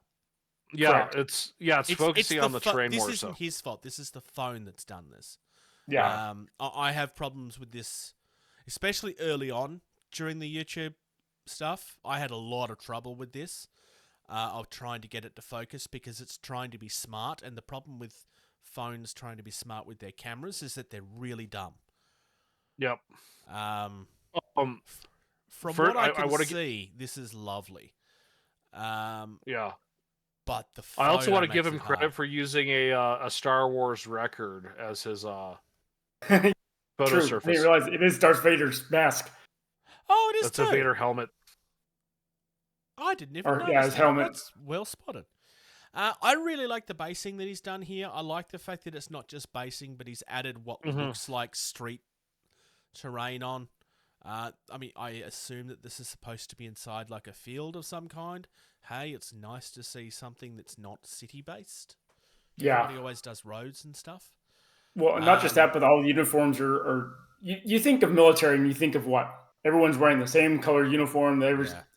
Where he's broken it up here so that each guy, there's a couple of guys that are wearing pretty much the same type of clothing on each base, but then he's changed up the actual colors of like their little squad leaders and stuff like that as well. They on still the feel bases like they themselves. belong together, though. Correct.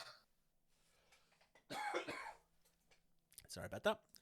And then Now we go to finally, Honorable we Thomas. have the one that George really likes. And yes, that cockpit is magnificent. The other thing he's done too is it looks like it's corkboard because corkboard is amazing for doing things like that. But he's put little chunks of corkboard on the troop bases. He's got a couple pieces on the flight base. Corkboard is an underrated basing material. I agree. And he's Overused used it sometimes. Yeah, he's done a great job of using it here.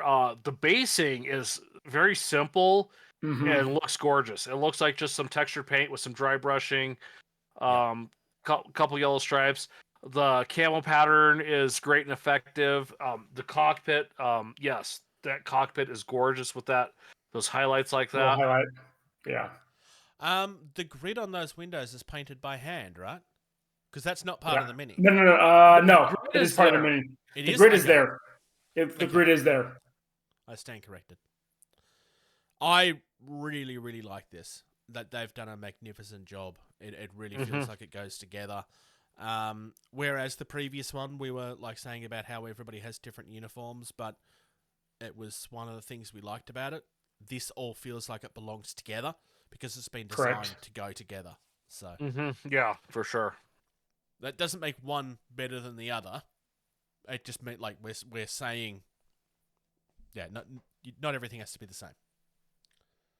Your light just turned on very bright there, Bruce. All right, we got some more Shaltari from Lawrence Clark, and I like these War Striders. Sorry, not War Striders. Go for it, George. Well, I was going to say, from the two that I can see well, they look Yeah. very well painted. Here's my complaint. I don't have an issue with him putting in the water for the backdrop and everything. I love that. The problem is they're green. The plants are green. There's a bush there that's green. There's green and the rocks in the water. They blend in too much. I have to Your agree. attempt, the attempt is fantastic. I love that, but they're camouflaging in too well. If I they agree. were orange, I suspect that might be kind of the point, but I don't know that for a fact. yeah. But I'm If not they saying were you're wrong. orange, and it goes back to like, why do you use contrasting colors to make everything pop, to give it depth, to make it look more than it is? Your terrain, your display board has to do the same thing. So the Adepticon army I worked on, it was World Eaters from Horus Heresy. Those are white and blue. Lots of contrast there. What did we do for the basing? It was a forest scene. It was green grass. It was a brown cabin. Like, there was no white or blue in it, and they popped on that. These are blending in. Yeah. The two, like I said, the two that I could see really well, the middle and the background, Yeah. they look great. The one in the foreground is a little out of focus because it's blending in so well with all the other greens. Judging, the thing I will say about this is, I think that, hang on, what's the guy's name? Lawrence. I think Lawrence is a photographer by looking at this. I think so, yeah. Yeah. Because I don't think that one that's in the front is supposed to be in focus. Because it's also I half think you're under right. it's also half under the water. The- And if he that's a wanted fair you point to look too. at that, if he wanted you to look at that, it wouldn't be that far in the water. It would be further out. No, like I said, this is all brilliant, but again, this is I want to see the miniatures because this is the miniature. Oh it's a yeah, miniature and painting the whole competition, point of yeah. this is that we're Yeah. having a discussion on the competition, right? So we're deliberately trying to pick things yeah. But the whole like putting them in actual moving water and using that, It's a brilliant idea. Yeah. 100 out of 10 on creativity. Like, just absolutely brilliant. I'm glad I'm not the one that has to clean these afterwards, though. Up next, we have... What's this person's name? Much Ryan Brent. Oh, no, yep. What? Sorry, I'm looking at the wrong. I pulled up the wrong photo. My bad. I went out of order. That's my bad. My fault. I can't even. I can't think of anything that's problematic with this. Painting on these all look glorious. The highlighting is... They are painted so UCM well. katanas. Yeah. And he's literally just using the cardboard terrain from the box. Like that's literally all he's using. I'm gonna jump here and say this. I think it's great he's using it because it's what's in the starter box. It's everything you would need to play the game, right? This is it also highlights the game. Yeah, exactly. And his color choices are great. Those tanks look gorgeous, but they are blending in a little bit, and it goes into. But that's what you want him to do. You want him to blend in. You're like, this is how it should look. This urban camo. Yeah. What do we use in Iraq? We use desert. Exactly. But it is done well enough that I can still see the minis. The minis are focused. The road itself is a little out of focus. So, good job on the camera work.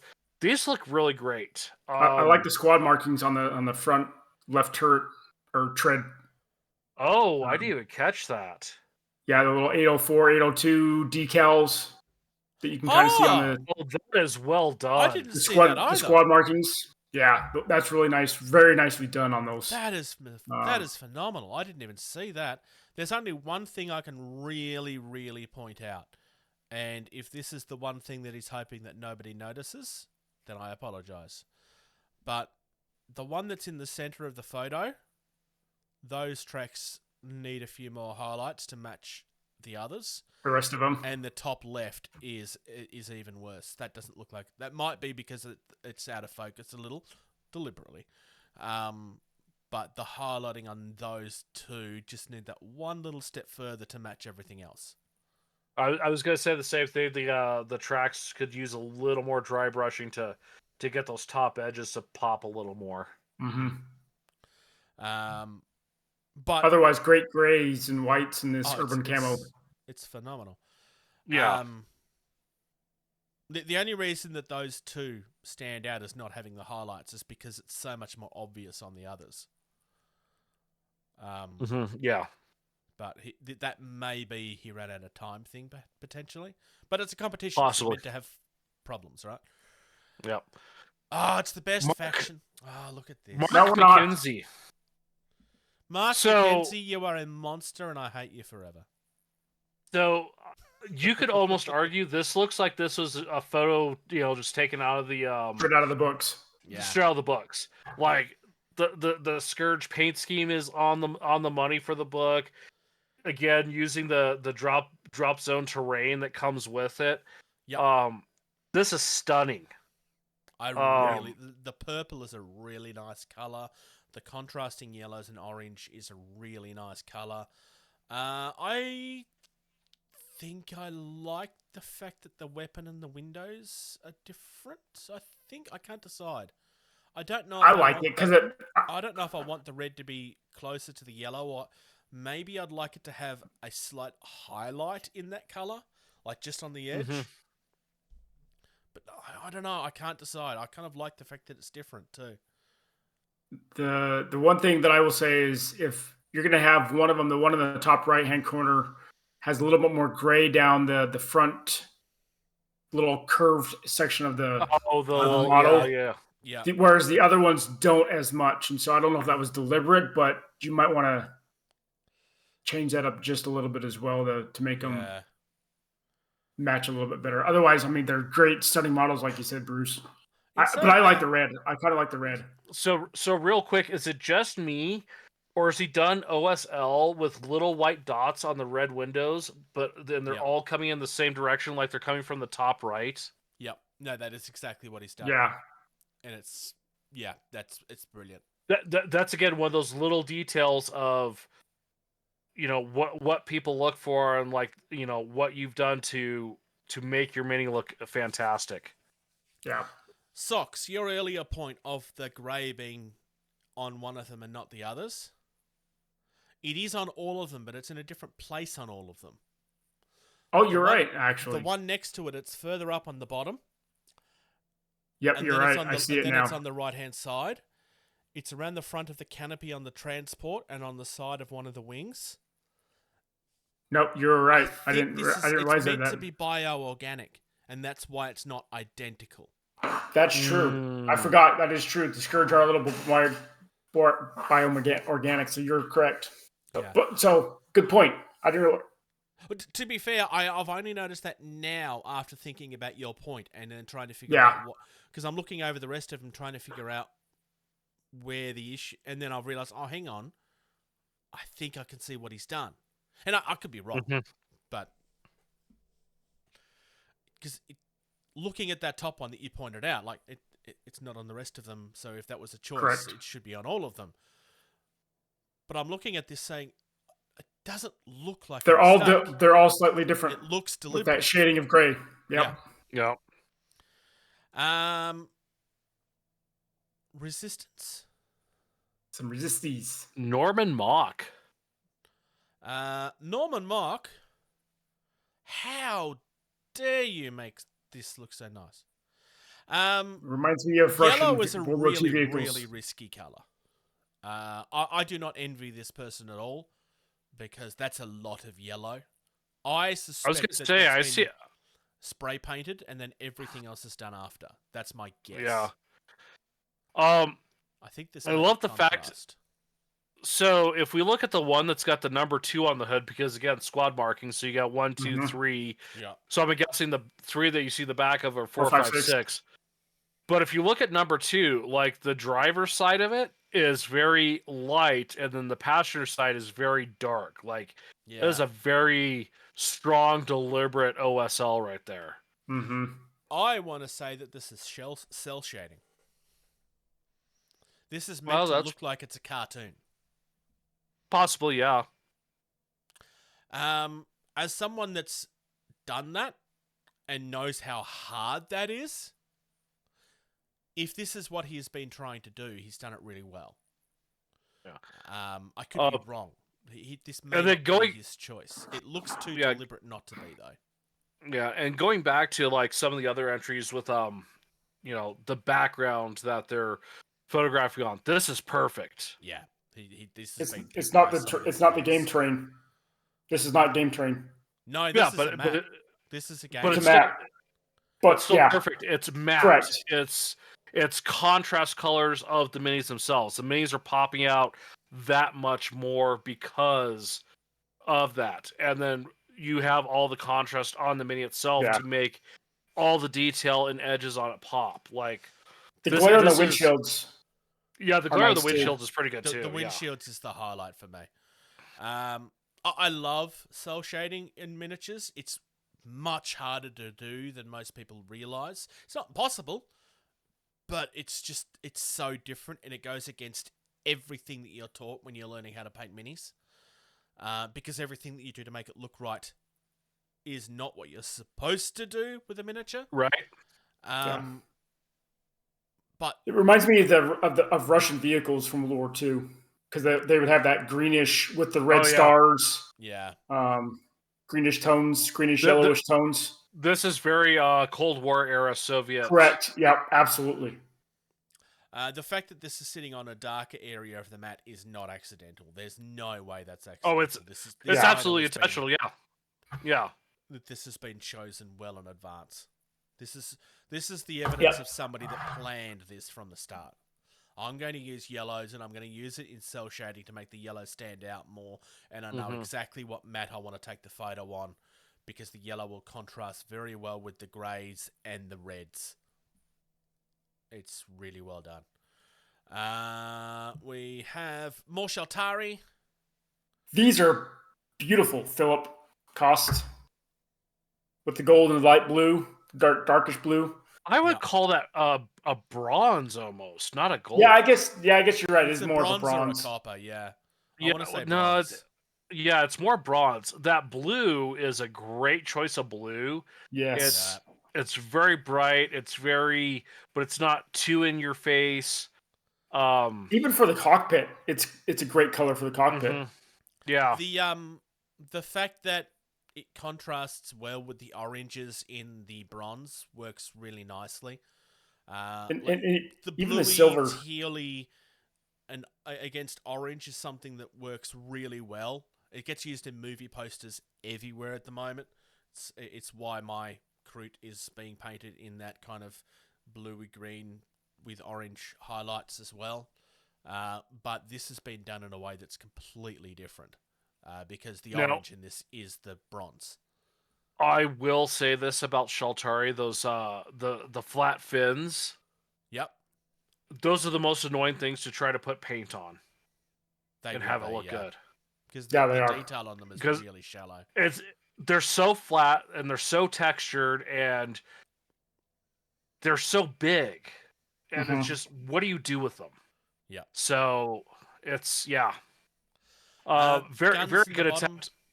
I really like the silvery details and the guns in the bottom as well. Yeah, on the tomahawks. We were talking earlier about how one of them needed a more neutral tone to set everything else off. This is the neutral tone. And it makes the colours stand out that much more because it's there. The only thing I could say about this is I think a little bit of a wash could have been used to grab some of the surface details on the tanks and whatnot to make them pop a little bit better. Yeah. Especially some of those circles, those little circle crenulations. Yeah, that's exactly what I'm talking about. Yeah. Yeah. Otherwise, great job on these two. Ryan, the resisty. More resisty. Lots of browns and worn. Worn is very worn. There's been a lot of detail put into the weathering on this. Lots of rust detail around certain areas. Again, somebody else that's using the terrain to highlight their stuff. It kind of... I almost want to say it blends in, but it's not... blending in is not really the right word. It just looks like it belongs there. Yeah, it's yeah. Mhm. Like this looks like Um, stuff that they've dragged off the street, and they haven't had a chance to actually repair it yet. So my one critique with it being resisty is it doesn't look resistance enough. You think there should be more rust and stuff, or I think there should be more like, I mean, now granted, this is some of the more cohesive, like actual military unit stuff of the resistance, but I still think there could be a little more of the A little fine more of line a of strap like, on of welded armor plating. well, like some of the corners, like take the front edge, front corner of one of the vehicles, right? Like rust affect that because it's the corner. It's gonna catch stuff. It's the paint's gonna get chipped off. That's gonna rust first, and like. But like I said, these are just little nitpicks of like what you could do to make it look better. It looks fantastic. it does look fantastic. But yeah, you've got to. I'd almost say, Bruce, instead of them just picking it up, I feel like they've just repurposed these and just brought them off the production line. That's the feel I'm getting is they're brand new. They haven't even been into the battle yet. No, my that point could be was like the weathering. The weathering feels like it's the same weathering that's been on the road. Yes, but what I'm trying to say, what my point was, is these are brand new vehicles that they just recently painted.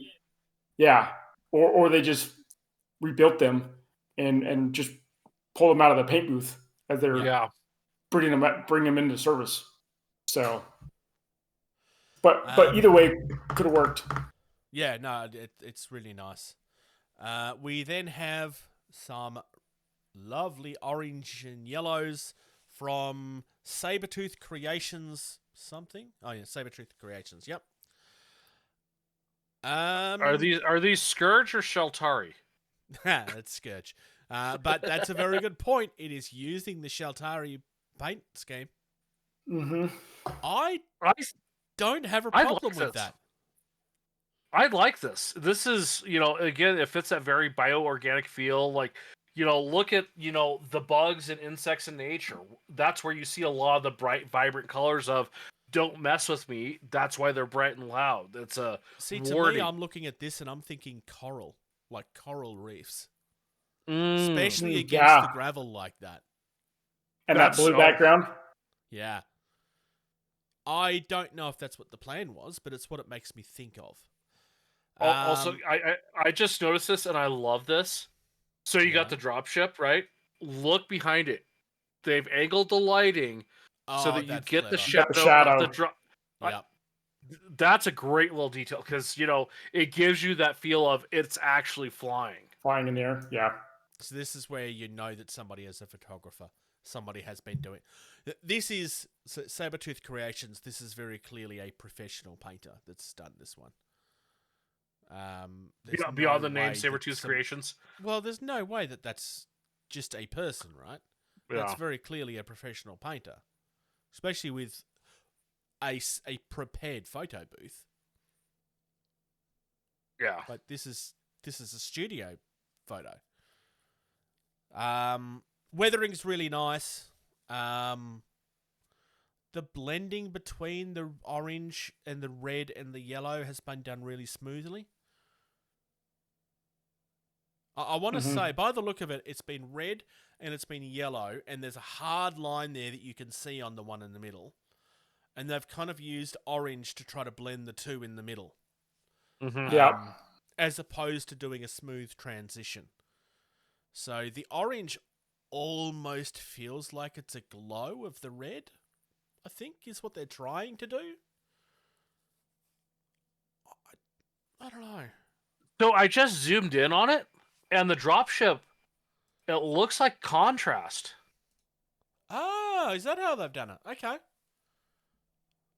It almost if you zoom in on the dropship, it almost looks like contrast. Yeah, no, almost looks like it was yellow, and then they've done contrasted of oranges and reds on top of the yellow. Yeah, so they've done this the same way that I did my Kroot quills. Then they've used the contrast speed paint to wash it. It's either that or they've done this as a glaze, potentially.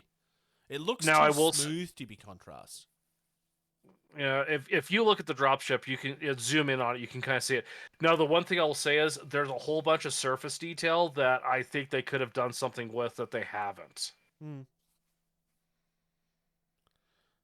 But this looks great. I Yeah. do love this, especially for the fact that it's Shaltari yet not Shaltari. Yeah, I really like that they've gone. I don't know if that's been a deliberate choice. I assume that it was. The only other nitpick I will say, the yellow on the tanks has been weathered to a point where the yellow on the dropship wasn't. Yeah. Also, Yep. that's a different shade of yellow. It is. So I think this person's run out of time. Because that dropship doesn't look finished. If that yellow was a deliberate choice, it doesn't look like it was. It looks like they didn't finish the yellow on the dropship.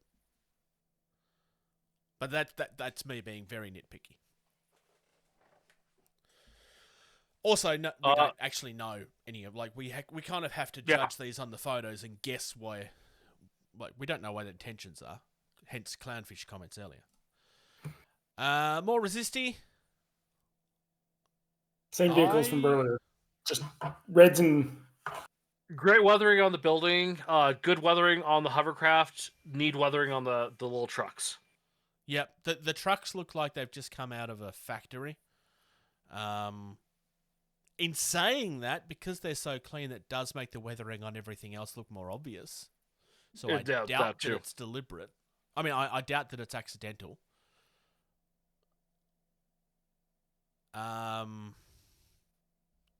This is like what I was saying earlier about how just using just use the back of a t-shirt or a mouse mat or something.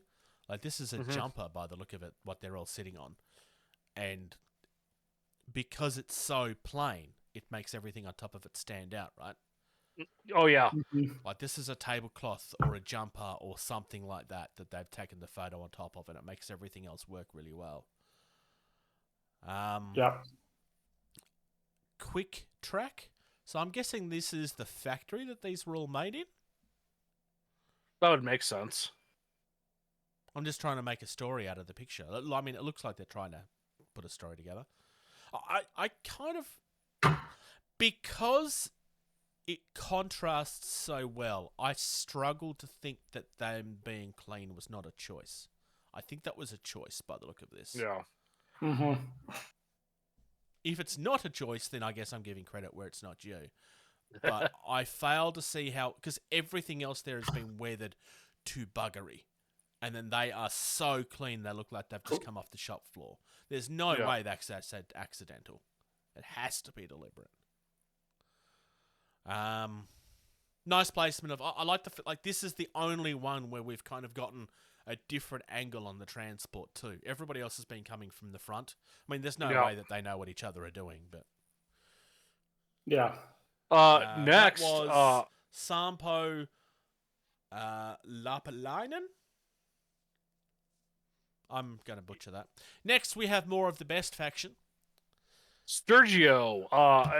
And I'm going to say this is probably one of the better painted ones I've seen, period. The shading going from the tip of the claws to the back, with going from that white to the blue to that red. The OSL on the little eyeballs on the fronts of the ships. The ships and I mean, it just... This is good. The white stippling along that ridge.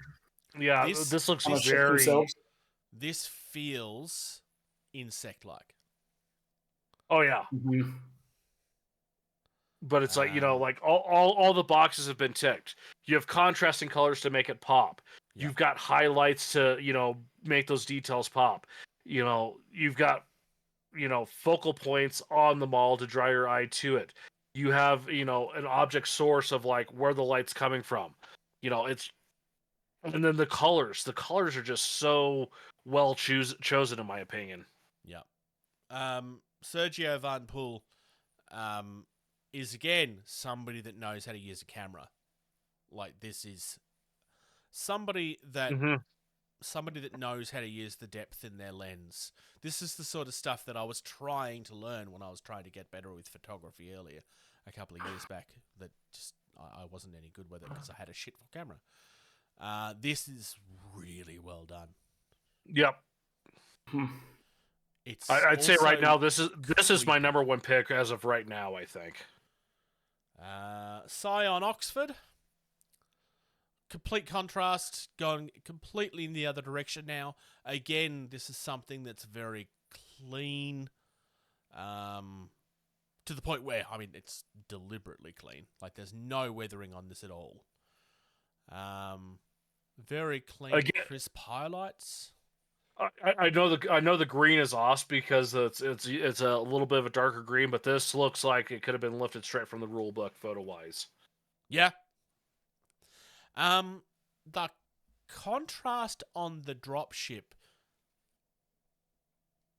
like, they've really pushed the highlights on the dropship, I guess because it's further in the air and further in the sky. As opposed to the tanks, which look like they've been shaded by the buildings. Now, that's something that's only done by the painting. But whereas the last one, like, not the last one, the one before where I was saying, like, the yellows are different, it feels like the yellow wasn't finished. It doesn't feel like they didn't finish the dropship. It feels like they've made a choice to make it lighter. And they still feel like they're meant to be together.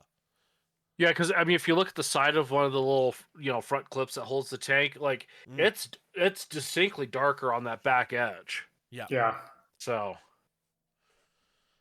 they've had fun with lighting there, and sets off against the background really nicely again. Back to some troops. Or UCM. I think so. Yes, these are Yeah, UCM, because- those are bear half tracks or the APCs of the bears that the UCM we use. Sorry, yeah, I didn't even look at the.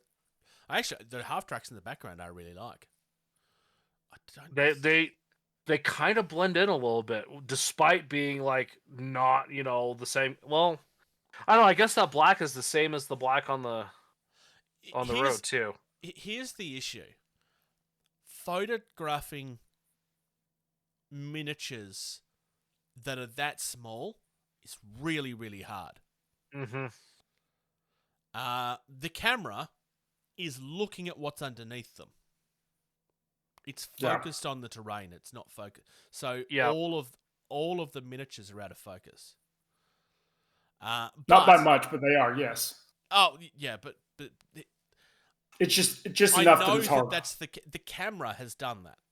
It's Yeah. not his. Well, he could take 500 photos and he may get the same result each time. I will say how this. Old the camera, this is a phone, quite clearly. If he had have clicked on one specific base, everything else would have been out of focus, but that one specific base, it might have worked a little better. I can't see enough of the figures to really make comments on them. The UCM in the background's really nice. Yeah, I was gonna say those APCs, those look clean. Like they look weathered without being overly weathered. The camo looks great. I mean, that looks like something you'd see sitting on a marine base right now. I like the fact that he's using the same flock on his terrain that he's used in the miniatures. Yep, it's very clearly deliberate. But I can't really say much more about the minis, the actual infantry themselves, because I just can't see it. Yeah. I can see flashes of red on the shoulders, and I can see highlights on the guns, but it's very much olive drab uniform color. Yeah. It also kind of blends in with the base of it.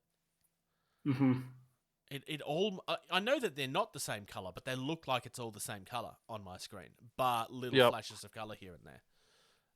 And that's it's the thing that's really hard about those small, because in person this may look really, really good, but phones are just so terrible taking photos of this stuff. It's really. He's got his squad leaders. If you look at the helmets, and you might be able to see it with the picture. The pictures they're are a little blue. Yeah, he's got his squad leaders as little blue helmets. I'm guessing. Okay. Yep. Yeah. I can see the blue. Yep. Bluish purple. And but great job, Steve. Yeah. Thomas Who are we up Lawrence to? has got Thomas some Lawrence. good looking UCM here. Is this the second one from Thomas Lawrence? Didn't we have a Thomas Lawrence earlier? Oh no, we had Highwall Thomas. Sorry, never mind. Really, really clean. Yeah, So can I point something out? Yep. Look at the dropship. It's on a mini base or mini stand. The number 34 on the sides, Yep. on the top, and then in the back it looks like it says CUZ or something like that. That's by hand. Yes, it is. Yeah. That is painted on by hand. That's really good. Yep.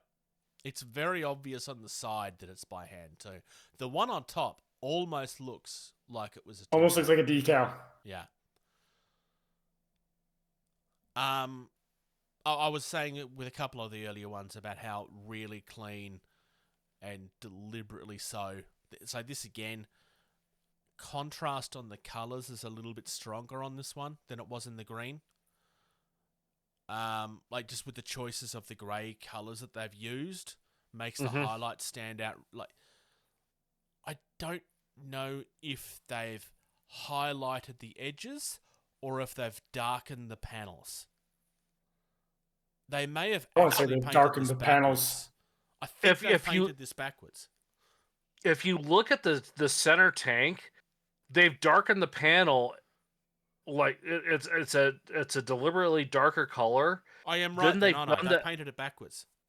Yeah, and then it's got the edge highlighting, and then it looks like they've washed on top of that too. Yeah, just to give that together. So, yeah, painting backwards like that is much harder than it looks too. I've tried that. It didn't work for me because I just kept on ruining the edge every time I tried to do it. This is something that's been practiced. I really like this. Squad markings with the yellow lines. Yeah. As well. Hoping that different squads have different colours? That'd be my guess, but we'd have to see the entire army. But yeah. But now that you can share transports between squads. True. That was one of the things early gamers that were playing this game would do because they couldn't share transports, and so they'd do squad markings on their vehicles and dropships. But now that we can share transports, I don't think it'll be as common anymore. But I do like the look of it. And then I was about to say, finally, we got one more after this. Someone that's actually gone to the point of, I'm going to say this again, Thor E. Engel, I hate you forever, because that hand painting is really nice and really stands out, and I can't do it, therefore I hate you. Oh, the resistance fist and the hovercraft? The resistance fix in the bottom is really well done. Yeah.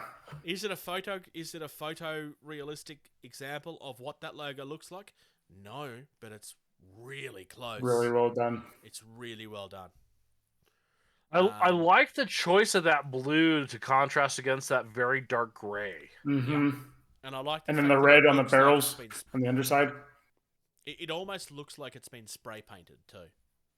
Not quite, but it looks like the edges are not quite sharp. It looks like it's been faded out. It's been done really, really nicely. Freehanding is just a skill I don't have. It's been done really nicely here. Again, hand painted numbers. Mm-hmm. Yes. That 4 is that a 4 or a 1? I think it's supposed to be a 1. I'm zoomed in on it a little bit, and I think it's supposed to be a 1. Yeah, it looks to be too narrow for a 4. Yeah, no, you're right. It's a 1. Yep. So the 37 is... So the 7 in particular is really sharp. But the 3, it's like... so these are definitely hand done. Highlights are really well done. It feels weathered, but also clean. Mm-hmm. How can you... I like how he's... On the terrain board itself, I like how he's painted the crosswalks where in one of the last ones, they weren't painted. And so just to give that contrast on the roads. The unfortunate thing about this, I think the color gray he used on the road is too close to the color gray on the minis. Yeah, but there is extra layers of highlights in the minis, which helps though. There is, yes, but I would actually say that is the same. I think that actually is the same color. It's just that on the minis it's been highlighted and there's been more detail put in and more love put into it.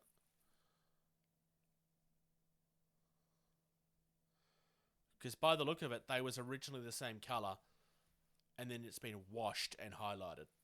Yep. To give it more depth. I could be wrong, but that's just what I'm saying. The blues, none of it is actually a solid color.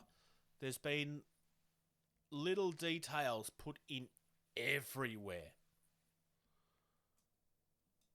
The blue is what makes this. Yeah. For me. Yeah. And then last but not least, finally, Victor. We have Victor Ostman Carlson. First infantry that's actually in focus. Well, and I think that's done because, again, contrasting. It's a light brown basing with a green and silver like minis. Like they stand out. Like it's easy to pick them up. Which faction is this? PHR. Is it? Oh, okay. It is PHR. It's one of the Triton drop ships. I don't recognize the ship. It's a Triton. Okay. It's one of the little. It's their squad based. That really, really, really light blue. It's a very, very light pale blue. Yeah. It almost washes out the photo. It's to the point where, because it's so bright, some of the panel lines there look like they've been painted over, which I don't think is the case. I think it's just because it's so bright. Not just that, but I think he's getting if the flash went off on the camera, I think he's getting some of the reflection off the blue from the flash. Yeah, which is giving that contrast or that washout feel that we're seeing in the photo. It's either that or the paint's too thick. But I don't think it's the paint being too thick. I think it's the photo. I think it's more the photo too, because if you look at the top panelings on the upper part of that Triton, whereas in the lower left-hand part of that Triton, you can see the blue is actually supposed to be a darker shade of blue than what we're seeing in the photo. But I think we're getting some of that reflection from the flash. I think you're which right. is making it look more white than a blue. And I'm just going to say, I like the fact that the rims around the bases are a different color. Mm-hmm. I know not everybody, like some people hate when people use color on the rings of bases. I'm not one of those people. I really like it, but only when it's been done in a way that feels like it fits. And this just feels like it fits with the basing scheme really nicely. I'm going to say that I really like the Buzz Lightyear color scheme. It's not quite Buzz Lightyear, but that's the green helmets make me think Buzz Lightyear. Absolutely. Yeah. So I think George has already said what his favorite is. It was Sergio, right? Yeah, Sergio, followed by where is he? Highwell Thomas, and then I'm gonna have to give Lawrence some credit just because of the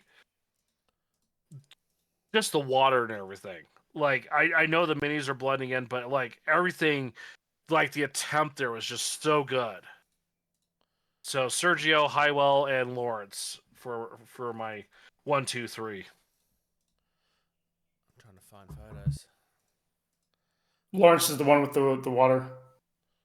The little tarantula battle striders. And then Highwell was the other one with the really cool canopy. What about you, Socks? I'm going to go with Highwell as well. Highwell as well. Just as with I really like that digital camo that he did in that photo. But then I'm going to go with Daniel. The clean PHR, even though we talked about it being kind of Nemo-ish, I really like that paneling that he's done on that PHR. And then probably Sergio is really well as well. I really like the contrast between the white, the blues, and the reds. Yeah. That's Sergio's done with the OSL. Number one for me is the clownfish. This is why I was making the comment about how it kind of reminds me of a clownfish, and the comment was that this is not a criticism. I really, really love the way that they're painted, and the fact that that's how it looks to me really makes it stand out. I also really love Sergio, because how could you not? That is just painted so well.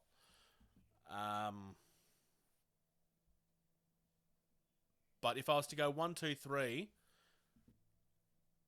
I'm going to say it's 1, 2, 3, but it's not in any particular order. So for me, it's the clownfish. It's Philip Cost, because I really like how they look. That's just a personal preference. Oh yeah. Oh yeah. And I can't find the other one I want.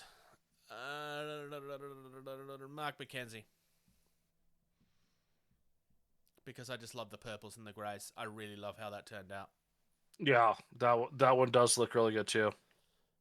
So we all have different preferences. The clownfish will be getting my personal vote. Tournaments, demos, conventions, that kind of stuff. Melbourne Figures Painters Collective is meeting on the 26th of May at the Gaming Arena on Bakers Road in Coburg North from 12 till 5. Turnouts at these events are becoming really, really big. There's a lot of really decent painters there, so if you're wanting not just to paint with people, but perhaps learn from people that's far better than you are, this is something that you want to attend, I would be arguing. The weekend before that, May Malifaux is being held at the same location. So if you want to beat me in games, that's where you want to go, because I'm certainly not going to be winning. Same day, quite literally, from 9 till 5, we also have the NWA Saga tournament happening at the Blackburn RSL. And UK Games Expo is happening on the 31st of May till the 2nd of June. So if you want to find out more about Armoured Clash and maybe have some demo games, that's where you want to be. UK Gaming Expo is the gaming expo of the year in the UK. It is their equivalent to Gen Con. So that is where you want to go. Hopefully we'll have some pictures in 2 episodes. Fingers crossed. Thank you very much to Valhalla Hobby. They've been supporting us for quite some time now. They're based in Verona, Wisconsin. They have a physical store where you can actually go to and actually browse their range. It's not just the most popular things on the market. You also have quite a few indies there as well. They stock Malifaux. They stock Bushido. They do have the Black Site Studio stuff in stock. They have Dystopian Wars, Wild West Exodus. If there's an indie, they have access to it, or they physically have it. Obviously, depending on whether things have sold out or not. Because we have a real passion for the indie side of this community, that's what connected us initially. So we're really, really grateful for their support. Please support the people that support us. If you use the code TABLED at checkout, you'll get 5% off any order over... you'll get 5% off your first order over $100. We get no kickback from that. And this isn't a criticism. Like, we don't get any kickback from that. This is purely just to show them that this sponsorship is worth giving. Please support the people that support us. Their prices are really, really good. Their shipping is really, really reliable. Both of these gentlemen have received stuff from the store that's been paid for either by us or by them personally. We have actually used these guys, so we can definitely stand behind them. They're definitely worth it. I live in Australia, hence why I have not. It just wouldn't make sense for me to do that. But thank you very much for Valhalla Hobby. We very much appreciate you. If you want to support us on an individual basis, you can go to patreon.com/GettingTabled to become a Patreon for $2 a month. Website is gettingtabled.com. It's Bruce posts a lot of the video links and articles and stuff that we talk about here. Where we're most active, facebook.com/GameTable. That's where we'll post the links to the videos, photos, just about anything. Of course, you can find the video format of this at youtube.com/GameTable. Please give us a like and subscribe. We got stuff coming out every week, from unboxings to obviously the video version of this podcast. Email us at gametabled@gmail.com. Tournaments, questions, something you think we should know about, want us to talk about, let us know. We'll check it out. We have a Discord, Patreon access on the Discord, so you can listen to us record this live, or just chat in general. We got like how many different channels? We got Bushido, we have Board Games, the Drop Universe, Games Workshop, Malifaux. I mean, we've got so many different channels, to support the community out there. At Getting Tabled on X and Twitter, Instagram. And then Jason has a casual Twitch, which is twitch.tv/Jason the Bruce. And if you enjoy watching him talk about things, you can also check him out on youtube.com/toyreel, where he does reviews of action figures. At Toyreel on social media.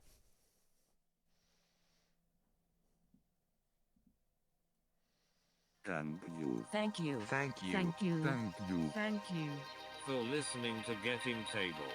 Music used in this podcast was created by Eric Matyas at soundimage.org.